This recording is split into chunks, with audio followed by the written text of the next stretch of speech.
Chapter 1207. The morning in the Rosaline region had arrived when the first ray of sunlight shone on the surface of the Quzhang's river. Even though the hills in the distance were still shrouded in a thin layer of morning fog, the crisp chirping of birds could be heard from the forest behind the fog. It was so peaceful that it was hard to believe that a battle of life and death had taken place here just a night ago. If it were not for the caravan's broken carriages and the remains of the monsters that were exposed to the cold morning breeze, the number of corpses on the ground would have been much lower. But the number of corpses around the camp was much less than last night. Brendel ordered Nathaniel's men to bury the rest of the corpses in the nearby forest, leaving only 7 or 8 corpses that were relatively intact. After all, it was too eye-catching for more than 100 monsters to die here. If the Knight of Rosaline found them, there would be no way to explain it. Nyaxian only thought of this after a while. He originally wanted to use this incident as a topic of conversation, but after that he issued a gag order and strictly ordered his men not to speak of what happened that night. He lacked trust in his thugs and desperados, but when it came to their lives, they were definitely smart enough to use their brains. The people who had escaped the previous night were found one after another. Some of their corpses were found on the banks of the Qiusangzhe River. In fact, they were not far from the camp. They had not even run a few hundred meters before the monsters caught up and tore them apart. A few of them were lucky enough to escape, but they would not dare to return to Rosaline City in a short period of time. After all, the scavengers only had one way to deal with those who abandoned their comrades, and that was to chop off their limbs and throw them into the wilderness. These traitors would be wanted, and they would either have to live the rest of their lives incognito and leave this profession forever, or they would simply head to the Swift Plains and seek an opportunity to stand out in that chaotic region. Of course, there were even more people who chose to walk down this path and disappeared from people's sight forever. Brando watched as Nyaxian and his men were busy digging holes in the forest. They then transported the corpses of the monsters in a carriage, threw them into the holes, covered them with soil and used grass and shrubs as camouflage. Everything was done perfectly, as if they often did this kind of thing. As for what they buried, it was hard to say. Anyway, it was definitely not the corpses of monsters. In fact, Brendel did not think that there was a need to go through so much trouble. He just wanted to avoid as much trouble as possible. If Rosaline's knights really found out, then it was not a big deal. Even if Rosaline's lord was Rosaline's lord, what could he do to him? Of course, he could see that Nyaxian and his men were trying to please him. But this was also good. Sometimes respect was better than gratitude, especially for these desperados. Around 7 or 8 o'clock, the sun began to shine brightly, dispersing the fog, but the caravan still showed no signs of leaving. That was because Nyaxian and his men were still arguing about how to get to Rosaline. Too many carriages were damaged and they could not transport all the black crystals. Since the attack the night before, no one wanted to stay in the wilderness, but they could not bear to throw away the extra black crystals. This predicament made these scavengers feel troubled. They first approached Mr. Liu, hoping to borrow a carriage from him, but Mr. Liu rejected them without hesitation. So they could only give up. After all, these desperados did not dare to bargain with a swordsman in the celestial realm. Brando could easily help these people. After all, he had the floating sphere that Tata gave him, which was a spatial equipment of a higher grade than the dimension hole. Not to mention a few tons of black crystals, he could even store the entire convoy in it effortlessly. However, he did not say anything because he knew very well what these smugglers were like. Whether they were in Erewhon or the border between Madara and Nine Phoenix, all of them were notorious and had a bad reputation. Why would a normal person do this? Although they had saved his life, he had also saved their lives, so they could be considered to be even. Just the debt of their lives was enough to make them die 10,000 times over. Even death could not wipe out their crimes. However, Brendel would not go on a killing spree just because of this. He did not consider himself a judge. Even if the Silver Queen's beliefs were different from his, it was because she had schemed against him and the people around him. He had no choice but to retaliate. Maybe these people deserved to die, but it was not up to him to judge them. At least, they did not expect him to take the initiative to help them. Besides, using the things that Miss Tata gave him to help these people was a blasphemy to Brando. He glanced at these guys who were arguing with each other and began to feel a little impatient. Initially, he was hoping that these local bullies could bring him into Rosaline City, but now he had to find a more direct way. He found Mr. Liu and Huanghua and told them that he was in a hurry. This time Mr. Liu did not refuse at all. They told him that they had wanted to leave long ago, but were waiting for him to make a decision. This made Brando feel a little flattered, but he also knew that this kind of respect came from the fear of the powerful strength that he had displayed last night. Although the Jade Phoenix family did not need his help, under the circumstances where there was no conflict of interest, anyone would understand the difference between being on good terms with a powerhouse and offending one. But just as the three of them were about to leave, Brando was surprised to see a group of humans on the other side of the Quzong's river. It was a group of knights who were wearing shiny silver armor and riding wingless dragons. The tip of their spears carried a swallow-tailed flag with the emblem of a crown. According to some information that Na Xian had told him about Rosaline, he could tell at a glance that these knights should be the subordinates of Lord Rosaline. Brando could not help but be stunned for a moment. He did not expect to see Rosaline's knights patrolling here. When these knights saw Brando, Na Xian and the rest, they could not help but be surprised. Brando saw these people tightening their reins to slow down the speed of the wingless dragons. They seemed to be discussing something with each other. Then a person stepped out of the crowd and came to the Quzong's river. He shouted at them across the river. "Martha above, which group are you from?" "What group?" Brando was about to turn around and ask Na Xian, but he saw that the scavengers had stopped arguing when the Knight of Rosaline appeared. Na Xian walked out from the crowd and looked at him apologetically. He probably realized that his previous behavior might have been a little rude and had offended this lord. However, greed could always blind people. For desperados like them, there was nothing they could do about it. He walked past Brando and looked at the knight on the other side of the river as if he was trying to figure out who they were. However, it was a little difficult to do this with a full body armor and an airtight metal mask. In the end, he could only answer tentatively, "I am Na Xian, the Na Xian of Panlinda, the lords on the other side." "Camel, Na Xian, so it's you. Oh my god, we thought you were not coming back." Before the leading knight could answer, his men behind him started to clamor. Some of them even opened their masks, revealing unshaven and weather-beaten faces. However, Brando noticed that their eyes were shining. Most of them were scanning the carriages of the caravan like some greedy reptiles inspecting their treasures. Na Xian's eyesight was not bad either. He could not help but curse when he saw the situation.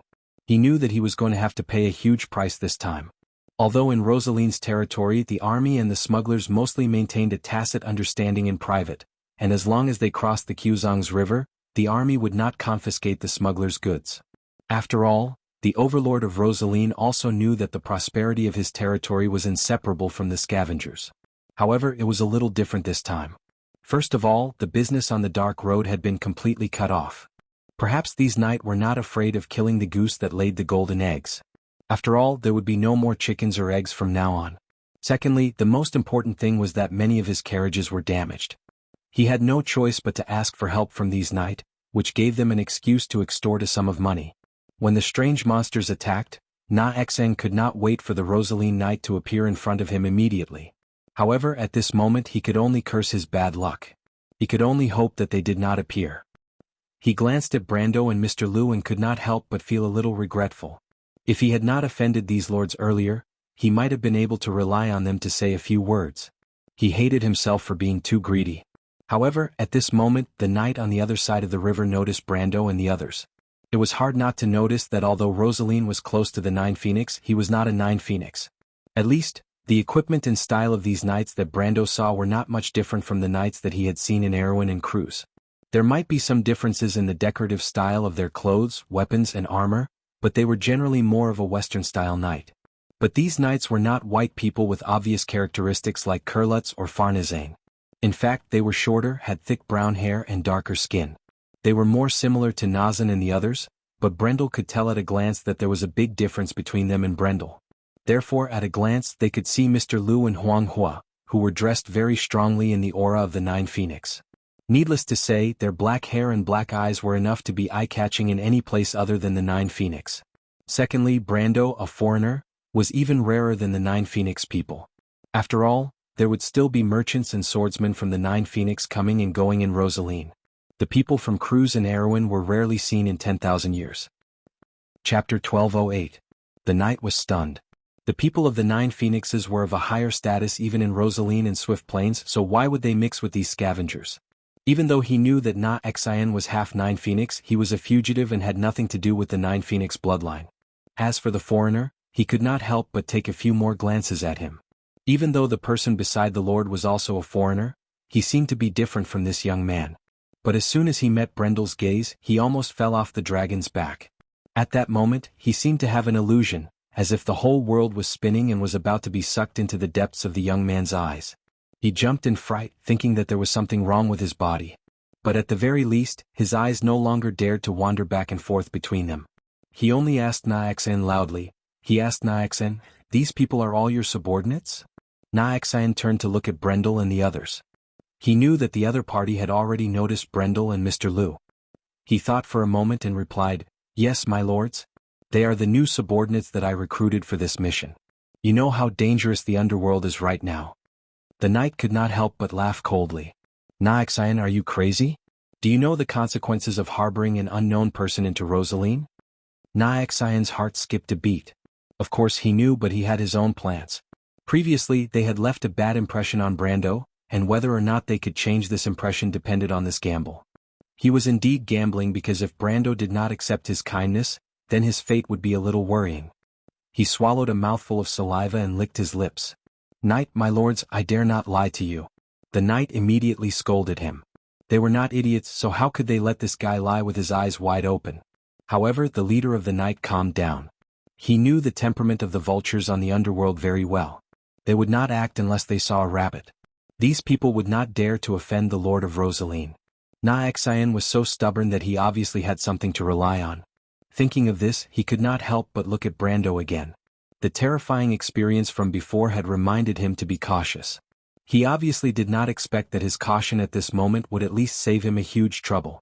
Just as he was about to ask something, he saw the young man on the other side of the river walk behind Naexen and gently pat his shoulder. Naexen, on the other hand, was stunned. He turned to look at Brando and almost thought that he had misheard. "My lord, what did you say?" "There is no need to hide it. Tell them the truth, but remember not to tell them what happened last night. I will not help you, and I will not offend the knight for you. If you want to settle them, at least half of the goods in your carriage, do you understand?" Brando repeated. Seeing that Naexen was stunned, he added softly, "Don't be too greedy. This is good for you. You should know that money or your life is more important." Naexen pursed his dry lips and nodded in a daze, as if he was thinking about the meaning of Brando's words. However, at the critical moment he finally showed the decisiveness of the underworld scavengers. He nodded heavily and said, "I will listen to you, my lord." Brando nodded. In fact, he could see that the Rosaline knight's purpose was actually the goods in the carriage. The previous question was just an excuse. In the past, if someone bluffed in front of him and used him as an excuse to threaten and blackmail him, he might not be able to resist the urge to teach them a lesson. Just like what he did in the game. However, at this time he calmed down. It was as if after the battle with the Dusk and the meeting with the Roman in the dream, he felt that his mentality had changed. His way of looking at problems seemed to have changed as well. In the past, he only wanted to realize his dreams and make up for the regrets of the past. However, at this moment he felt more of a heavy responsibility. Just like the words that Andina repeated to him time and time again, he used to think that Amandina was a little too old-fashioned and inflexible. Now that he thought about it, perhaps he was too naive and childish. There was no freedom in this world, especially for people who changed the fate of others. Recklessness was an irresponsibility because every decision you made was no longer a matter of a single person. If he did not understand this point, perhaps he would really lose Romain and everyone else forever. At this moment he finally had the spirit of a lord that belonged to Tanajil and Abes. Just like the night before, he ordered Naexen and the others to bury the bodies of the monsters. If it was in the past, he would not have bothered to do such a thing. Because he knew that he was just a passerby and might never return to Rosaline. Naturally, he did not need to worry about whether his strength would be known and coveted by others. What kind of player would clean up the scene after killing the monsters? Even when he broke out of the encirclement in Fortress Reden, he did not do that. However, at this moment the first thing that came to his mind was to be cautious. Only by being cautious could he better protect himself and the people around him. After receiving the order, Naexen went to negotiate with the Knights of Rosaline. Just as Brando expected, these knights were only interested in the goods of the caravan. When they knew that Naexen's caravan was attacked by monsters and needed their help, these knights could not help but smile. They immediately forgot about Brando, Mr. Liu and Phoenix's identities. After all, Rosaline had not changed the ban, and they would still have to bear a lot of risk if they were to forcefully attack near the Quzong's river. However, now that these smugglers needed their help, it could not be better. As long as the price was agreed, everything was negotiable. If there was no need to fight, no one would be willing to use force. Everyone knew that the scavengers on the dark road were not to be trifled with. However, compared to the others, the leader of the night seemed to be calmer. When he heard that Na Xian and the rest were attacked by monsters last night, Brando noticed that his expression changed. He quickly asked, "You were attacked? How many monsters were there?" As soon as he asked, the other knight reacted and looked over, as if they were looking for the corpses of the monsters near the caravan's campsite. No matter how slow Na Xian was, he could vaguely sense something when he saw this scene. He could not help but secretly look at Brando with admiration. In fact, he and his men did not even think about this problem. They wanted to use the corpses of the monsters as something to brag about. However, he did not know that Brando was also rejoicing at this moment. It seemed that Rosaline had indeed been attacked. If he had not buried the corpses, the news of him killing hundreds of monsters alone would have spread throughout the region in the blink of an eye. He did not know how big of a commotion that would have been. It was only at this moment that he felt that he had made the right choice to be more cautious. Na Xian's thoughts flashed through his mind. He quickly repeated the lies that Brando had taught them previously. Although the number of monsters attacking the caravan with 7 or 8 monsters was a lot, at least it was still within an acceptable range. However, they did not expect that after Na Xian finished speaking, the knight's expression became very strange. He could not help but ask, 7 or 8 monsters? Are you sure? Of course, Na Xian replied. My lords, how could I joke about this matter with you? The corpses of these monsters are still here. I was wondering why there were so many monsters around Rosaline. Many? The leader of the night could not help but sneer. You're lucky, camel. You probably don't know that the monsters attacked Rosaline 3 days ago. At least a few hundred monsters appeared south of the Quzhang's river. If we had not run fast at that time, you wouldn't be seeing us now. It's good that I don't see you. Na Xian could not help but curse, but he did not dare to say this out loud. He only said in surprise, What did you say? The monsters attacked Rosaline? How is that possible? Don't they never cross the river? At this point he could not help but look at Brando. This lord had guessed correctly again. Last night, he had told them that Rosaline might have been attacked by the monsters, but they did not dare to believe it at that time. This was because sometimes habitual thinking was so scary. Brando's expression was normal. He only turned around and exchanged glances with Mr. Liu, who was not far away. In fact, he was not the only one who had guessed that Rosaline might have been attacked. Mr. Liu was the same. However, he knew even more clearly why such a thing had happened. The Twilight Dragon was not completely sealed by Miss Tada and the other two. Just as Bai had said, its will was trying to penetrate this world through the world's crystal wall. The Twilight monsters that were the vanguard would continuously arrive in Wonde and attack the civilized world. In fact, from this moment on, the Twilight War of the Sixth Era had begun. The leading knight was telling Na Xian about what had happened to Rosaline during this period of time. However, his tone soon became a little strange, as if he had just realized something. Wait, damned camel, did you just say that you were attacked by 7 or 8 monsters? Of course, didn't I say that before? Na Xian was a little puzzled. He did not understand why the other party was bringing up the past. However, the knight looked at him fiercely and said, Damn it, how dare you joke with me? Your convoy was attacked by 7 or 8 monsters. Do you think you can live to see the next day? Na Xian could not help but be stunned. He suddenly realized that it was true. He and his subordinates seemed to have subconsciously accepted the fact that the young man had killed hundreds of monsters with a single sword strike. They had subconsciously forgotten that even if it was just one monster, it would be extremely difficult for them to fight against it. He seemed to have only just realized that even if it was just one monster, it should have the strength of a gold rank. Then this young man, who exactly was he? Na Xian seemed to be stumped by the question. He could not help but turn around and look at Brando with a strange expression. P.S. Today in the group I wrote a little drama about Haru's welfare. Let's put it after the main text. I originally wanted to put it in the acceptance speech, but I realized that the acceptance speech was limited to 500 words. As for the cute boy or whatever, that was definitely not my intention. Of course, don't privately message me to ask for a book or anything, because I am a person with healthy thoughts and moral integrity. His sparkling skin exuded a delicate luster under the moonlight. This was a well-proportioned body. His slender waist and snow-white shoulders seemed to be unable to bear the frailty, hidden under the languid silk satin and complicated lace. Haru's was like an angel, his back facing the light shining down from the rose window, falling on the delicate tips of his ears and fine, smooth collarbone. His long eyelashes trembled slightly like a frightened little beast, hanging with morning dew and teardrops. The little prince's face seemed to be dripping blood. He bit his pale lower lip and slowly lifted the luxurious and exquisite edge of the princess's long dress with both hands. The edge of the dress slowly rose, revealing a pair of slender legs, the color of mutton fat. The rose embroidered on the edge of the stockings like white jade exuded a mysterious color in the darkness, as if the mistress of the manor was waiting for her most distinguished guest. The uniform and soft fat outlined the perfect curve all the way up, revealing the most charming scene between the stockings and the bottom of the dress. It flashed by and was enough to make people feel sorry. But when he looked past her ankles that were as delicate as a work of art, he saw her snow-white feet stepping on a pair of black round-toed leather shoes. The shiny toe of the shoes reflected the majesty of the rose arch window. There was a serene lily nailed to the belt, and the star-like flower buds were blooming under the moonlight.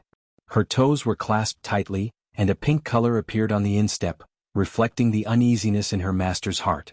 Teacher, is this okay? I can't breathe. The little prince's voice trembled slightly, mixed with the sound of small gasps. The belt is too tight. Brando commented with a professional eye, shaking his head and sighing, and Haruz, this is just a simple cross-dressing. Is there a need to be nervous as if I'm going to do something to you? I'm sorry, teacher. Chapter 1209. After Na Xian's explanation, they understood that the scavengers had killed the monsters with the help of Brando and Mr. Liu. The Knights of Rosaline could not help but look over curiously. After all, no matter where they were, swordsmen of the celestial realm were rare. But that was it. They were the subordinates of Lord Rosaline and would not make a fuss over one or two celestial realm masters. After spending some time negotiating the price, the leader of the night, Kasav, finally led his men across the river from downstream. In less than 15 minutes, they arrived at the Quzong's river and met up with Brando and the rest. As they walked closer, Brando saw that the wingless dragons these people were riding were similar to the bipedal land dragons of the cruise people. Perhaps they were of the same species, but these wingless dragons were covered in a layer of fluffy feathers, which made them more suitable for survival and reproduction in the low-temperature environment of high latitudes. The Knights of Rosaline walked past him with their heads held high. Their arrogant expressions were the same as the other knights he had seen in other regions, but Brando did not mind. He would not stoop to their level. The knights brought a trail of dust to the vicinity of the caravan before tightening their reins and slowing down. When they saw the mountain of black crystals in the camp, their eyes lit up and they whistled. Na Xian hurriedly followed, afraid that these people would break the contract after seeing the wealth. His face was as black as iron, but he heard the leader of the night, Kasav, sitting on his mount, ask, "The battle was intense. Do you need to make such a big fuss just to deal with 7 or 8 monsters?" He sniffed and frowned as he looked at the traces on the battlefield. Na Xian couldn't help but curse inwardly. His lazy subordinates were indeed slacking off. He hurriedly replied, "There were 7 or 8 mutants. If it weren't for the friends we met along the way, you wouldn't have been able to see me." "It's not a good thing to see you." Kasav snorted. Na Xian could only smile apologetically. The wrinkles on her face seemed to have piled up together, making her look like a withered chrysanthemum. Fortunately, Kasav didn't intend to pursue the matter further. He looked around and didn't rush in to grab a handful of black crystals and stuff them into his pocket like his subordinates. He even looked happy and cheerful. After all, he was different from his subordinates, so he had to maintain a bit of cultured and refined aristocratic etiquette, so that his table manners would not be too ugly. Besides, he would not miss out on a portion of the black crystals anyway, and the division of the profits had long been agreed upon. This time, it could be said that he had ruthlessly extorted a huge sum from the other party. He grabbed the reins and placed his gloved hand on the hilt of his sword. He looked at the scavengers in the distance with vigilance.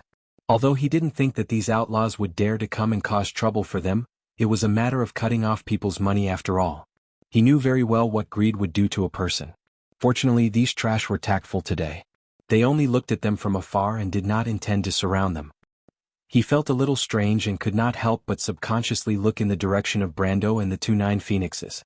With one look he couldn't help but be stunned. Kasav's face revealed a doubtful expression. For a moment he didn't pay attention to his subordinates. He pulled the reins to turn the ground dragon around and walked over to Mr. Liu and Huang Hua with his chin held high. "Who are they?" Kasav looked at the two and turned back to ask Na Xian. Mr. Liu looked at this guy and narrowed his eyes slightly, but he didn't say anything. Huang Hua stood behind Mr. Liu and looked up at this guy. She held her sword in one hand, and there was no trace of fear in her dark eyes. Of course, a celestial swordswoman had no reason to fear a mere knight. Nyaxian's heart skipped a beat. Last night, he knew that these 2 phoenixes were not to be trifled with. He had also ordered the others to keep their mouths shut. Fortunately, everyone knew what the 9 phoenixes meant. They didn't need him to say anything to understand what could be said and what could not be said. But at this time he was slightly nervous. He wondered if this guy had discovered something. He replied without leaving a trace, "They are my guests. My name is Tormulo. He is also a guest who is traveling with us to Rosaline." "You are from the 9 phoenixes?" Kasav looked back and asked Mr. Lu and Huanghua, "What are your names?" Huanghua looked at him as if she was looking at an idiot. She didn't think he had the right to order her to say her name. How noble was the Jade Phoenix family? How could just anyone have the right to make her speak? She couldn't be bothered to talk nonsense with this guy. She turned around and left. She jumped into her carriage and pulled the curtain behind her. She didn't appear again. "You can go," Mr. Lu replied gently. "There is nothing here." Kasav couldn't help but feel a little suffocated. Judging from the other party's words, it was as if he had come to ask if they needed anything. Kasav's expression changed a few times, but he had a vague idea of what was going on. His intuition was rarely wrong. When these 2 people spoke, they were pampered and had a condescending attitude. This wasn't something normal people could have. It was very difficult to fake it without long-term training. Thinking of this, he couldn't help but think of a possibility. He looked at the other party again, then turned around and left without a word. Nyaxian looked over and seemed to feel something. He wanted to go up and explain something but was stopped by Brando. "What does he mean?"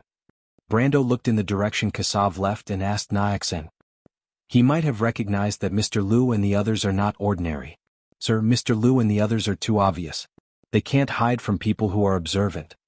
Nyaxian sighed. "Sigh, Kasav's nose is too sharp.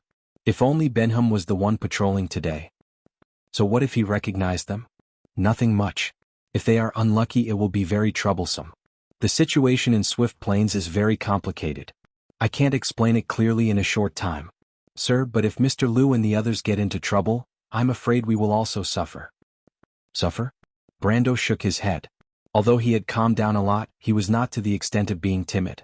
He still didn't think that a mere Lord Rosaline could cause him to suffer. However, he obviously saw much further than this smuggler named Nyaxian. In his opinion, Kasav had obviously sensed something, which was why he deliberately put on this show. This was because when Kasav first saw Phoenix Fire, there was an obvious change in his eyes. Although he concealed it well, it still couldn't escape Celine's eyes. There was obviously something wrong, but Brando didn't intend to take the initiative to say it. First of all, this was Mr. Lu and Phoenix Fire's own business. He didn't need to meddle in other people's business. Moreover, if they really got into trouble, it wasn't too late for him to intervene. The knight seemed to have ignored the existence of a foreigner, like him, but this was good. Brando didn't intend to pay attention to them either. After they quickly finished dividing the loot, they temporarily lent a portion of the wingless dragons to Nyaxian. With the help of these knight, the convoy finally got on the road again. At this time, the sun had already crossed the midline of the sky. Even though it was autumn, the sun was still scorching, shining on the banks of the Quzhang's river. After the sun dispelled the fog, the visibility in the vicinity became extremely high. Brando rode on a horse borrowed from Mr. Lu, slowly walking alongside the caravan while paying attention to the surrounding environment. Compared to the eyesight of a normal person, he could easily see the ruins and wreckage of the charred village more than 10 miles away. In some places there was still smoke rising in spirals. The crystal clusters couldn't have caused such destruction. This was obviously the work of the humans. It seemed that the Rosaline people were planning to give up on this land. The strange monsters had defeated Madara in the south of the Bone Field, and now they had appeared in the east of the Quzhang's river. The Rosaline people obviously didn't think that they were better at fighting than the spirits. It seemed that the Lord had long planned to retreat to the other side of the strait. It was just that this sudden attack had strengthened the Lord's determination. This was not a wild guess, but a reasonable speculation based on what Nashin and the others said. But now, it seemed that this speculation was not far from the truth. After Phoenix Fire returned to her carriage, she didn't appear again. She hugged her sword and closed her eyes slightly, as if nothing in the surroundings could affect her mind. The bumpy ride of the carriage did not affect Phoenix Fire's meditation. The ascetic training method of the Jade Phoenix was unimaginable to normal people. When they were meditating, they often needed to train under a waterfall that weighed thousands of pounds. Compared to that, the current environment was not worth mentioning. However, after 15 minutes, she suddenly opened her eyes. Her eyes were as black as ink and there seemed to be stars flashing in them. Mr. Liu, what do you want to remind me of? You did very well just now, second lady. After a while, Mr. Liu's low voice came from outside the carriage. The knight just now looked strange. He might have recognized us. How could he recognize us? Has the ghost chariot arrived at Rosaline? Now that I think about it, this is the only possibility left. So, we leaked the news. I haven't thought about it yet. It's also possible that we were discovered when we left Elm Harbor. They might have guessed our next route and prepared in advance. When did the ghost chariot become so sharp? This is the Swift Plains after all. If it's that person, it's not impossible. Is it the genius of the ghost chariot clan that appears once in 1,000 years? Yes. Then what should we do next?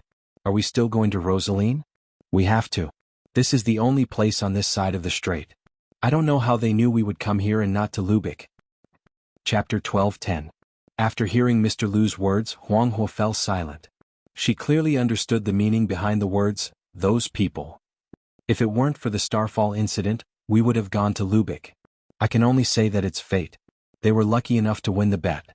Mr. Liu rode on his horse and held his sword behind his back. He cupped his hands toward the carriage and said, "But don't worry, Second Mississippi. Since the Phoenix King has entrusted your safety to me, I will definitely protect you." I believe in Mr. Liu. Huang Hua nodded slightly. Mr. Liu then bid farewell and left. However, after leaving the carriage he did not go far. Instead, he rode his horse and chased after Brando, who was not far ahead. "Mr. Liu, please wait." Hearing this voice from behind, Brando was not surprised. He tightened the reins in his hands and slowed down the pace of his horse. He smiled slightly and replied without turning his head, "What can I do for you, Mr. Liu?" Mr. Liu was slightly stunned. He was shocked by Brando's pure Nine Phoenix language. He did not know that Brando had the ability to listen and learn at the same time. Moreover, this language was somewhat similar to the Chinese of the future. Brando was also very familiar with the grammar and the way of writing. At this moment, although he had just invested some skill points into this language, he was already very familiar with it. "Mr. Brando, have you lived in the Nine Phoenix before?" "Oh no. But I have a Nine Phoenix friend in Erewhon. Coincidentally, I learned the Nine Phoenix language from her," Brando replied. He was not lying. In his previous life, the only way for players in Erewhon to learn the Nine Phoenix language was through the Phoenix language. Naturally, he was no exception. However, in this life he had actually only interacted with Yak's blind fiancée a few times. "I see." Mr. Liu was enlightened. "Mr. Liu, are you here because of what happened just now?" Brando asked in return. Mr. Liu nodded with a serious expression. "That guy seems to know you. What's going on? Do you have old grudges with the Lord of Rosaline?" "That's not true." "Then I think there must be something on you that he covets. However, this old man is a little unwise. If it were me, I probably wouldn't make an enemy out of Nine Phoenix because of greed," Brando replied. Mr. Liu smiled bitterly. "Not really. To be honest, this matter may have something to do with my and the second lady's identities. It may be a little troublesome. There may be enemies in Rosaline who have already targeted us." "Enemy?" Brando was slightly surprised. He knew very little about the Nine Phoenixes, so he didn't know that the Jade Phoenix lineage of the Nine Phoenixes had enemies. Mr. Liu nodded and told him without hesitation, "Mister, you may not know this, but the Phoenix has 9 surnames including our Liu family. The Nine Phoenix branch was actually established by 9 hidden sects, representing the 9 sword sects passed down from the ancient times of the Nine Phoenix. These 9 sects are the Desert Wind sect represented by the Jade Phoenix lineage, the Steel Soul sect passed down by our Liu family followed by the Rock Dragon, Tiger Claw, Iron Heart, Pious Heart, White Raven, Shadow Hand, and the Sunset 7 sects, known as the 9 Swords of Dugu. Among these 9 swords, the Desert Wind, Iron Heart, and White Raven are the most respected. They are known as the 3 Supreme Swords. After the Battle of Broken Jade, the remaining 5 swords in the world all supported the Jade Phoenix lineage as the most respected. Therefore, the Jade Phoenix lineage is also known as the Nine Phoenix royal family. The Jade Phoenix said that all males have the surname Feng, while females have the surname Huang. There is a monarch above and a group of officials below. After the monarch, the eldest son will be the heir apparent. Among the females, one can inherit the soul of the Jade Phoenix and inherit the supreme inheritance of the Jade Phoenix lineage. She will become the guardian of the Jade Phoenix lineage, Mage Jade Phoenix. Brando didn't know much about the 9 Phoenixes, so when he heard these things that might be common knowledge to the 9 Phoenixes, he couldn't help but listen with great interest. However, when he heard this, he still reacted. So Miss Huanghua? Speaking of this, Mr. Lu nodded. Second Miss is the most talented descendant of this generation of the Jade Phoenix lineage. Brando thought of another thing and couldn't help but ask, I heard that she has an elder sister? Mr. Lu was stunned for a moment and couldn't help but look at Brando.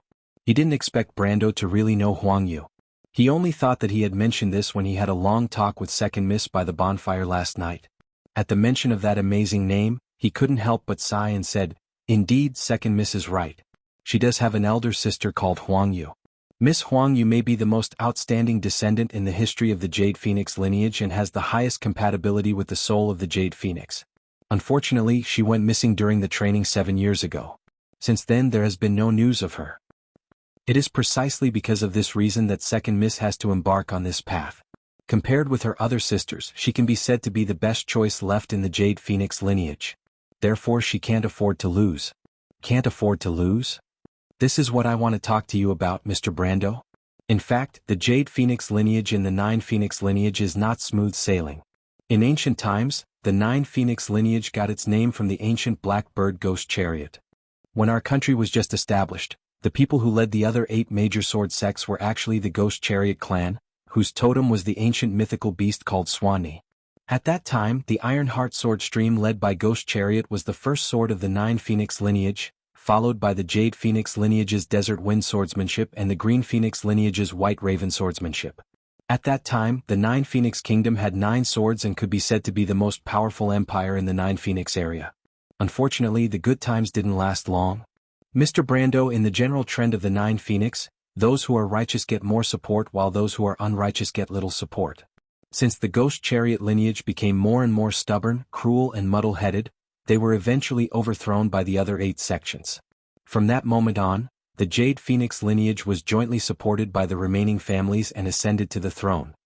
Brando did not expect the Nine Phoenix to have such a history. However, human history was mostly divided and could not escape the law of history. Therefore, he did not appear too surprised. However, he could hear the subtext in Mr. Lu's story. The losers would obviously not give up so easily. If the descendants of the Ghost Chariot lineage were still alive, then they were indeed the mortal enemies of the Jade Phoenix lineage. Sure enough, according to Mr. Lu's description, after the Ghost Chariot clan lost their orthodox lineage, they went from being in the light to being in the dark. These people called themselves the Night Owls. Although they could not establish themselves in the Nine Phoenix area, they went to places like the Swift Plains and established a huge underground force. In the past 1,000 years, the grudge between them and the Jade Phoenix royal family had been accumulating. In fact, there had been hundreds of battles in the open and in the dark. As early as a few decades ago, the Jade Phoenix royal family joined forces with the Lu family to kill the most outstanding genius of the younger generation of the Ghost Chariot clan. In less than half a century, the Ghost Chariot clan returned the favor. It was widely rumored among the people of the Nine Phoenix that Huang Yu's disappearance was due to the Ghost Chariot clan. Therefore, today Huang Hua's training trip had become so important. After the Jade Phoenix clan lost Huang Yu, a once-in-a-thousand-years genius, they could no longer tolerate such a thing happening again. Therefore, according to Mr. Lu, Huang Hua's training trip should have been made an exception and entrusted to him, the most outstanding disciple of the Yunxing sect of this generation, to be her bodyguard. However, among the descendants of the Ghost Chariot, there was a genius who was on par with Huang Yu. Although Mr. Lu had not seen this person, according to the rumors around the Swift Plains and Tiger Strait, this person was comparable to the first generation of the Ghost Chariot clan, the founder of the Iron Heart Sword sect. When Brando heard this, he could not help but raise his eyebrows. He thought to himself, another genius. Huang Yu was the chosen one, and her sister seemed to be on par with her. This so-called descendant of the Ghost Chariot seemed to be a genius on par with the former. This era was indeed an eventful one. So, Mr. Lu suspects that the Ghost Chariot is already in front of you and that Rosaline has his eyes on you? Brando asked, but it's a little strange. You just set off from Tormulo. Even if someone leaked the news, they would not be ahead of you. How did the people of the Ghost Chariot know your whereabouts? Mr. Lu shook his head. Clearly he did not understand this point. He only answered, Mr. Brando, the Ghost Chariot lineage has been operating in the Swift Plains for many years and is very powerful. This is also the reason why the Second Lady and I are unwilling to go back to Nine Phoenix through the Swift Plains. Now that they have arrived at Rosaline, it is impossible for us to avoid them. However, I am afraid that I will not be able to fulfill my promise and let Mr. Brando travel with us." "What?" Brando asked. "The grudge between the Ghost Chariot and the Jade Phoenix clan is an internal matter of Nine Phoenix. I'm really embarrassed to let you get involved. Besides, although Mr. Brando is not afraid of these clowns, it is always troublesome to be targeted by the Ghost Chariot. The Jade Phoenix clan and I have no reason to let our guests get into trouble because of our family matters." Mr. Lu answered in a manner that was neither servile nor overbearing. This answer made Brando look at him in a new light, so much so that his impression of Nine Phoenix became much better. No matter what, this calm integrity was much higher than the Wone nobles that he had seen before. However, he did not comment on this. Although he wanted to help, he did not need to make a solemn vow. However, the chaotic situation in the Swift Plains and Nine Phoenix that Mr. Lu mentioned made him a little worried. After all, the Nine Phoenix kingdom was not stable. In Mr. Lu's words, it was actually because of the competition for the throne that caused the outer regions of Nine Phoenix to be so turbulent. Thinking of the bloody competition for the throne in his memory, Brando had to reconsider his plan to go from Nine Phoenix to Erewhon. After all, Erewhon was facing the invasion of Madara and the arrival of the Twilight Will. He did not want to be involved in these disputes. In fact, he did not have much time to waste. He thought for a moment before asking, "Mr. Lu, do you want to go to Nine Phoenix?" Then he asked, "Mr. Lu, if I want to go from Rosaline to Nine Phoenix and then return to Wonde, which route is the most convenient?" Going through Madara might be an option, but it was always a last resort. Unlike what people imagined, crossing the Sea of the Dead Moon was definitely a huge project. The territory of Black Rose and Bramanto stretched for tens of thousands of miles, and there were exits in all directions. After the war, Slate descended and re-established the order in Wonde. Relying on the method of determining direction in the past was likely to be troublesome. If one did not prepare in advance, no one knew where they would end up. Not to mention the other troubles that one would encounter during the trip. Chapter 12:11. "So Mr. Brando only wants to use Nine Phoenix to return to Wonde," Mr. Lu said. "Then you don't have to go to Nine Phoenix. Elm Harbor also has merchant fleets going to Erewhon, Lubeck, and other places." "Where is Elm Harbor?" "At Green Jade Hills. Rosaline has ships going there. That harbor is at the northern end of Tawu Strait, close to the Sea of Dim Light. It is ruled by a group of people from Nine Phoenix. Every March, April, September, and October, a large number of merchant fleets going to Lubeck, Madara, and Erewhon gather there with the help of the ocean currents." "Is that place also under the influence of the Ghost Chariot?" Mr. Lu was slightly stunned. He raised his head and used his remaining eye to look at the young man in front of him, only to see a confident expression on his face. As he tried to figure out the meaning of these words, he replied in a low voice, "Mr. Brando, the Ghost Chariot is fully developed outside of Nine Phoenix. They also have influence in Green Jade Hills, but they can't control everything because that place is very complicated. It is the headquarters of the Pious Heart sect and the Stone Dragon sect. The Red Jade Guards of the Scorching Sun Holy Temple protect the harbor. The Ghost Chariot people only dare to move in the dark, but they should have spies everywhere in the city. In that case, since Green Jade Hills is under the control of the Pious Heart sect and the Stone Dragon sect, it should have a much closer connection with Nine Phoenix than Swift Plains." Mr. Lu nodded. "Green Jade Hills is actually Nine Phoenix's default sphere of influence in Tawu Strait. It is not only connected to Nine Phoenix by sea. In fact, there is also a land trade route through the Deep Stone Mountains. In March, Second Miss and I used this route to reach Elm Harbor." "Is this route very dangerous?" Brando asked. "Not really, but it is not as convenient as the sea route. We left Nine Phoenix around the time of the Green Dragon's birthday ceremony and traveled day and night for almost a month before reaching Green Jade Hills. If we took the sea route, this journey would only take a few days." At this point, Mr. Lu seemed to have realized something. His single eye lit up slightly. He took a deep look at Brando, raised his hand and cupped his fist in greeting. "Thank you for your reminder, Mr. Brando. I was careless. Right now, it is indeed safer to return from the Green Jade Hills." Brando smiled. He waved his hand and said, "I just want to hitch a ride." "You think too much, Mr. Lu. However, I don't have anything valuable on me. In exchange, I will help you deal with those ignorant rascals." Mr. Lu was stunned when he heard this, and then he couldn't help but be overjoyed. He quickly flipped over and stood below the horse, bowing deeply to Brando. In his heart, he only knew that the so-called ship fee was just an excuse. Last night, when he saw the young man dealing with the monsters, two swords suddenly appeared in his hands. This proved that the other party must have a space-related storage item. How could such a person not be able to afford the fare? Therefore, when the other party said this, it was clear that he just wanted to help them. Mr. Lu was sincerely grateful because he knew better than anyone else the strength of this young man in front of him. Although he didn't know whether this young man was stronger or weaker compared to his teacher, he was at least a figure of the same level. A person who had reached the realm of path, supreme realm. Such a person would rarely be tempted by external objects, so how could he easily make a move? He didn't know that Brando had only taken 2 years to reach this stage. He only knew that it was already a great honor for them that the other party could make such a request. His reaction gave Brando a shock. Although Brando did have a special favorable impression of the nine-headed phoenix and said this to help the two of them, his primary goal was indeed to hitch a ride. This was because he definitely wouldn't change his itinerary just to help the other party. Moreover, he didn't have the time to do so at the moment. However, compared to going to Rosaline to look for a ship, of course, it was more convenient to take the ready-made ship of the nine-headed phoenix royal family. As for the trouble of the Lord of Rosaline or some ghost chariot, did he need to care? He didn't want to be involved in this dispute, but that was based on the premise that the other party didn't find trouble with him. However, judging from the reaction of these knight, the ghost chariot obviously colluded with the Lord of Rosaline. They wanted to wait for Mr. Lu and Phoenix Fire in Rosaline City. Obviously, they would not only detain the nine-headed phoenix royal family's ship, but they would also seal off the port. Since this was the case, he had to leave the port and head to Jianghu Harbor.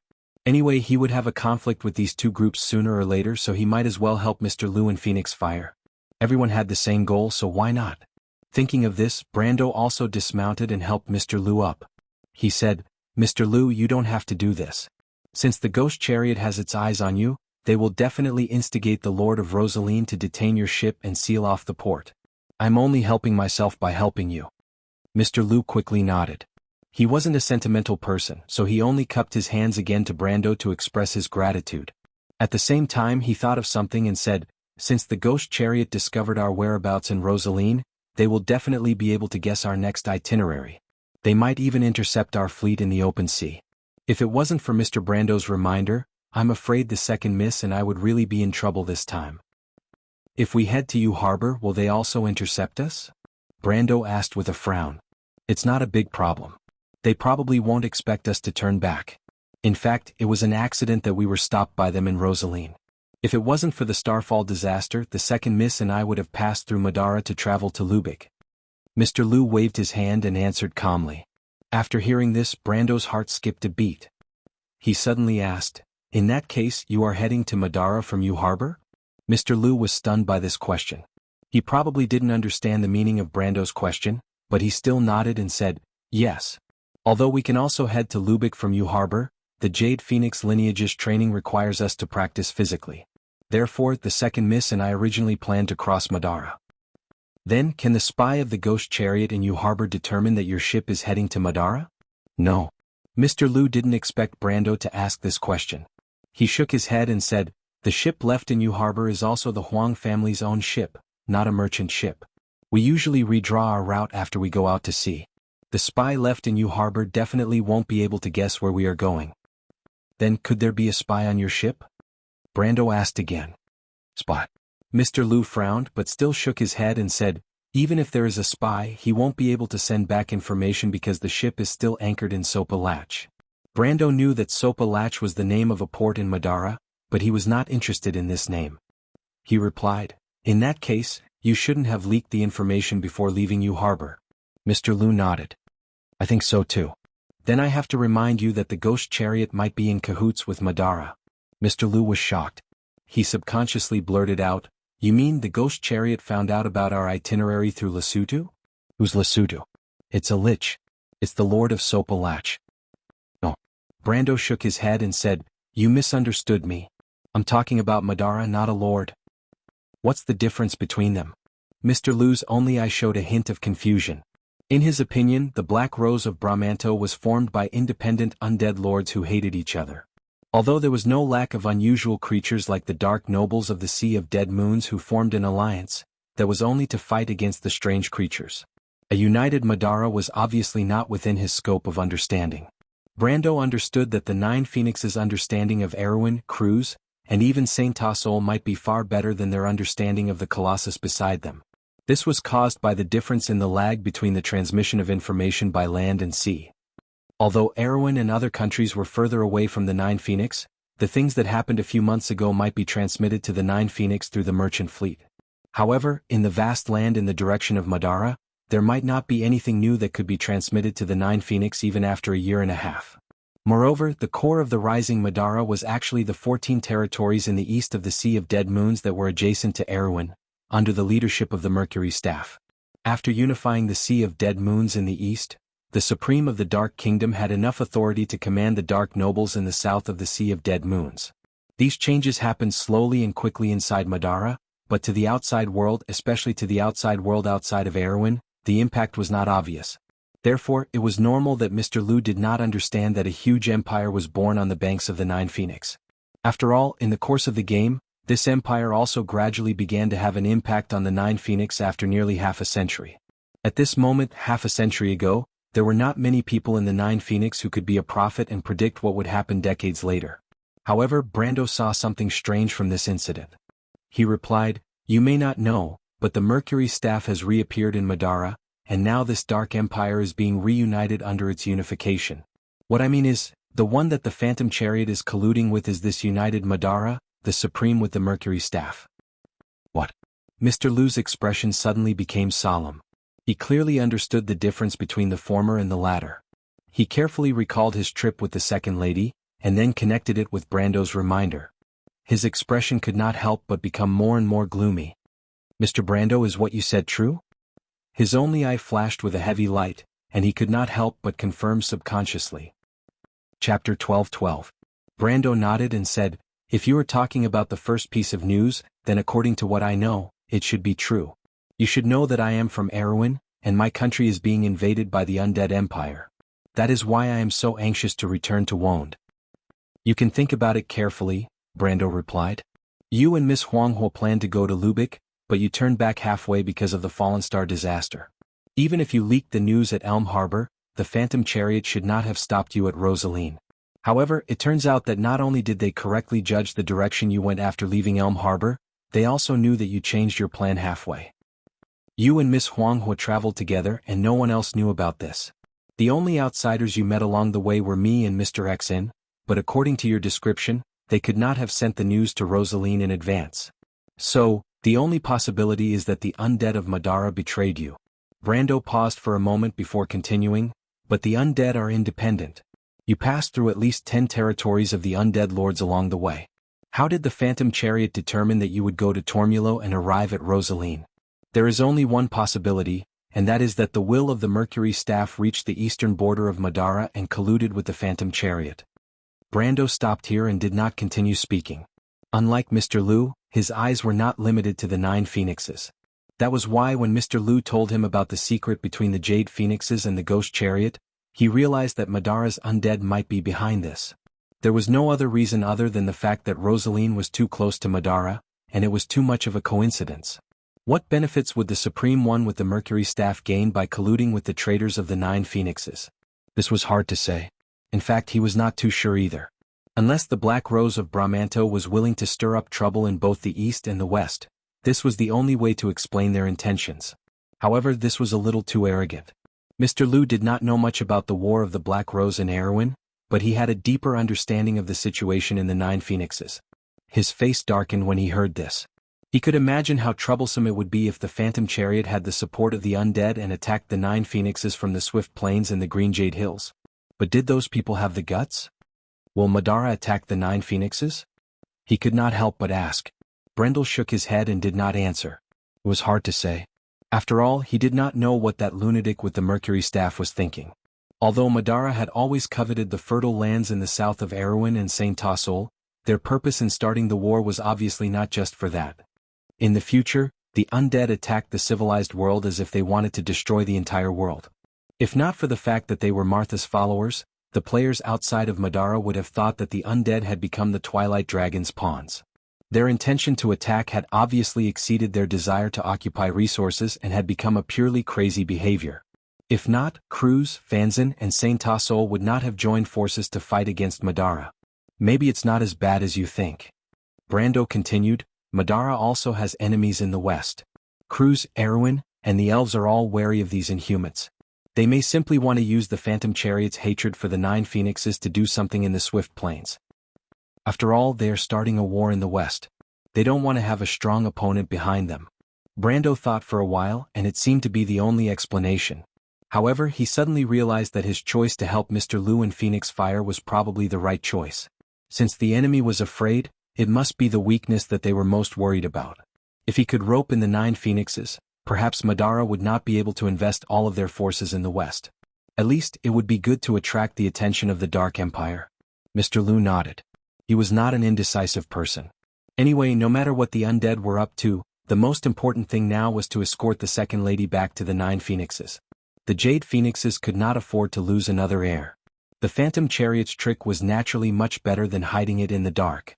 Thinking of this, he could not help but be grateful for Brando's reminder. If not, the Nine Phoenixes would only realize that there was a huge undead empire behind their opponent when the Phantom Chariot started moving. Mercury Staff. He secretly remembered this name in his heart. But at this time, Brando thought of another thing. He suddenly asked, Mr. Lu, you and Miss Phoenix Fire originally planned to cross Madara to go to Lubeck. So, you should have a map of Madara? Brando was slightly surprised. Crossing Madara was not an easy task. Before the Mercury Staff was born, Madara was only a geographical name. This dark territory spanning tens of thousands of miles had countless undead and dark lords, each of whom ruled their own territory. Generally speaking, the Madara that Erewhon people were familiar with was actually only the east of the Sea of the Dead Moon. As for the Pine Mountain area, it was a very small part, but it was not impossible to say that this was the Black Rose of Bramanto. This was because even in the heyday of the Dark Empire, the Supreme One did not really rule the entire Madara. In fact, she only controlled the fertile land of the Empire, and only needed to control these core territories to be called the Dead Moon Empire. In the remote areas of the Empire, even the players of the Empire might not know where they extended to. Only a few people had set foot in the land that ran through the Black Forest. The Bugas might have a complete map of Madara, but they had never made it public. It was not that there were no players who crossed the entire Madara. There were players who had done this before and after the Year of the Sparks. It took nearly half a year, including the time when they got lost. Brando obviously did not have the time to do this. Of course, he knew that some people of Nine Phoenix might have a map of part of the southern territory of Madara, because Nine Phoenix had always had land caravans that went to Lubeck, the country of the desert. He just did not expect Mr. Lu and Phoenix Fire to have this idea. Mr. Lu was stunned for a moment and replied, "The royal family of Nine Phoenix has a detailed map, not only to Lubeck, but also to the southern territory of Erewhon. However, that map was drawn more than 100 years ago and we don't know if this map is accurate." Brando could not help but be overjoyed. He asked eagerly, "Do you have this map?" He was now at the peak of the Supreme Realm, only one step away from the strength of the Sage Realm. And because of his equipment and ridiculously high willpower attribute, in fact, his physical fitness was far beyond the standard of ordinary people in this realm. With his strength, if he had a precise map, he could travel day and night without rest. Perhaps it would be faster than taking a ship by sea. Unfortunately, Mr. Lu's answer disappointed him. It was because the other party had no intention of going to Erewhon, and the accuracy of the map was still questionable. So, in fact, they had only brought half of the map to Lubeck. When Brando heard this, he could not hide his disappointment. However, he also knew that this was not something he could force. After all, not everyone was like those scholars who brought a carriage full of documents and maps when they went out. He shook his head and said to Mr. Lu, "Mr. Lu, I have a presumptuous request. If it's possible, can you give me a copy of your map? If it's really inconvenient, you can lend it to me for a few hours." He thought that if this was a royal treasure and it was inconvenient to make a copy, with his current memory level, it would not be too troublesome to redraw a map in his mind with the help of the system. Fortunately, after hearing his words, Mr. Lu did not hesitate to take out the map box from his sleeve and give it to him. He also said that he could look at it for as long as he wanted and that it would not matter if he returned it after making a copy. This saved him a lot of trouble. After the haze of Madara and the Ghost Chariot conspiracy was lifted, the two of them chatted happily along the way. Mr. Lu was quite interested in the local customs of Erewhon. When he occasionally mentioned it, Brando found that the Nine Phoenix swordsman was not ignorant of wound. On the contrary, he seemed to be quite familiar with the relationship between Erewhon, Cruz, and other empires. This made Brando a little embarrassed because in comparison he knew nothing about the Nine Phoenix. In fact, it was not just him. In The Amber Sword, For almost all players, the Nine Phoenix was a mysterious country. First of all, not many people were willing to take a ship for a few months to go to a foreign country and adventure. Second, the merchant fleet of the Nine Phoenix was not always there. As Mr. Liu said, they usually appeared more often in March to April and September to October.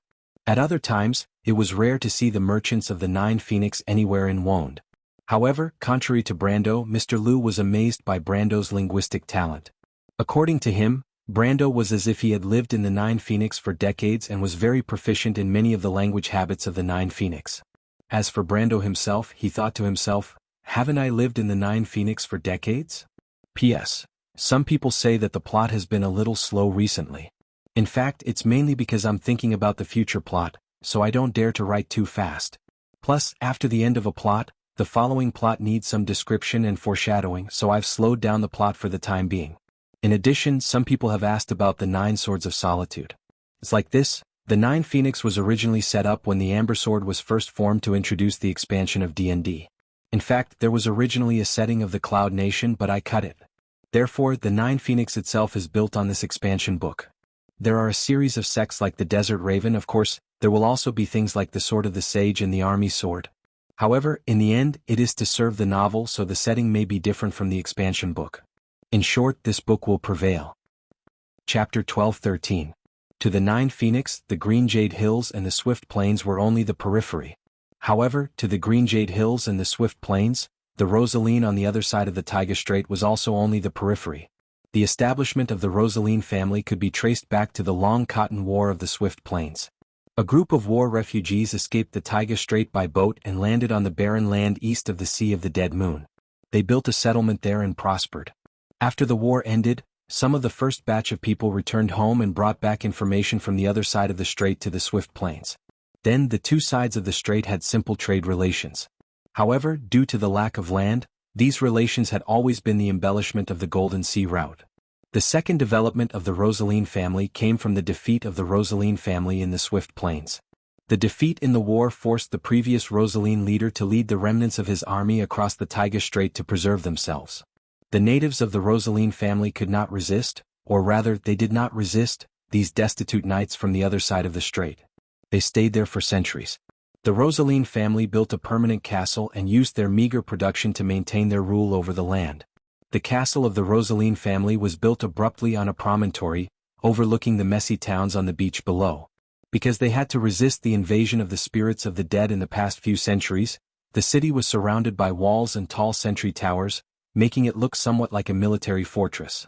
The carriages followed the main road to the city gate. Only then did a head poke out from the city wall. That person saw the knight below and hurriedly gestured to the sentry towers on both sides. The soldiers in the towers pushed the winch and the city gate was raised. After entering the city, the tense nerves of Rosaline's knights immediately relaxed. They had already filled their pockets to the brim. At that moment, they all dismounted from their horses and greeted their familiar colleagues at the sentry posts on both sides of the city gate fortress. They began to joke with each other.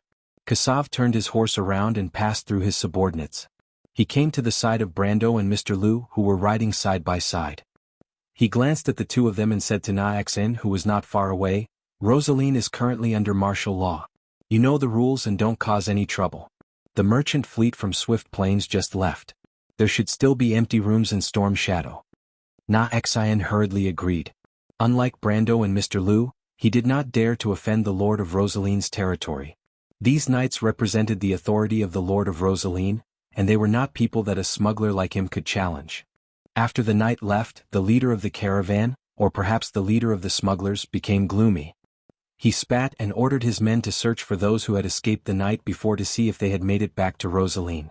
The scavengers had their own rules and they couldn't be violated easily.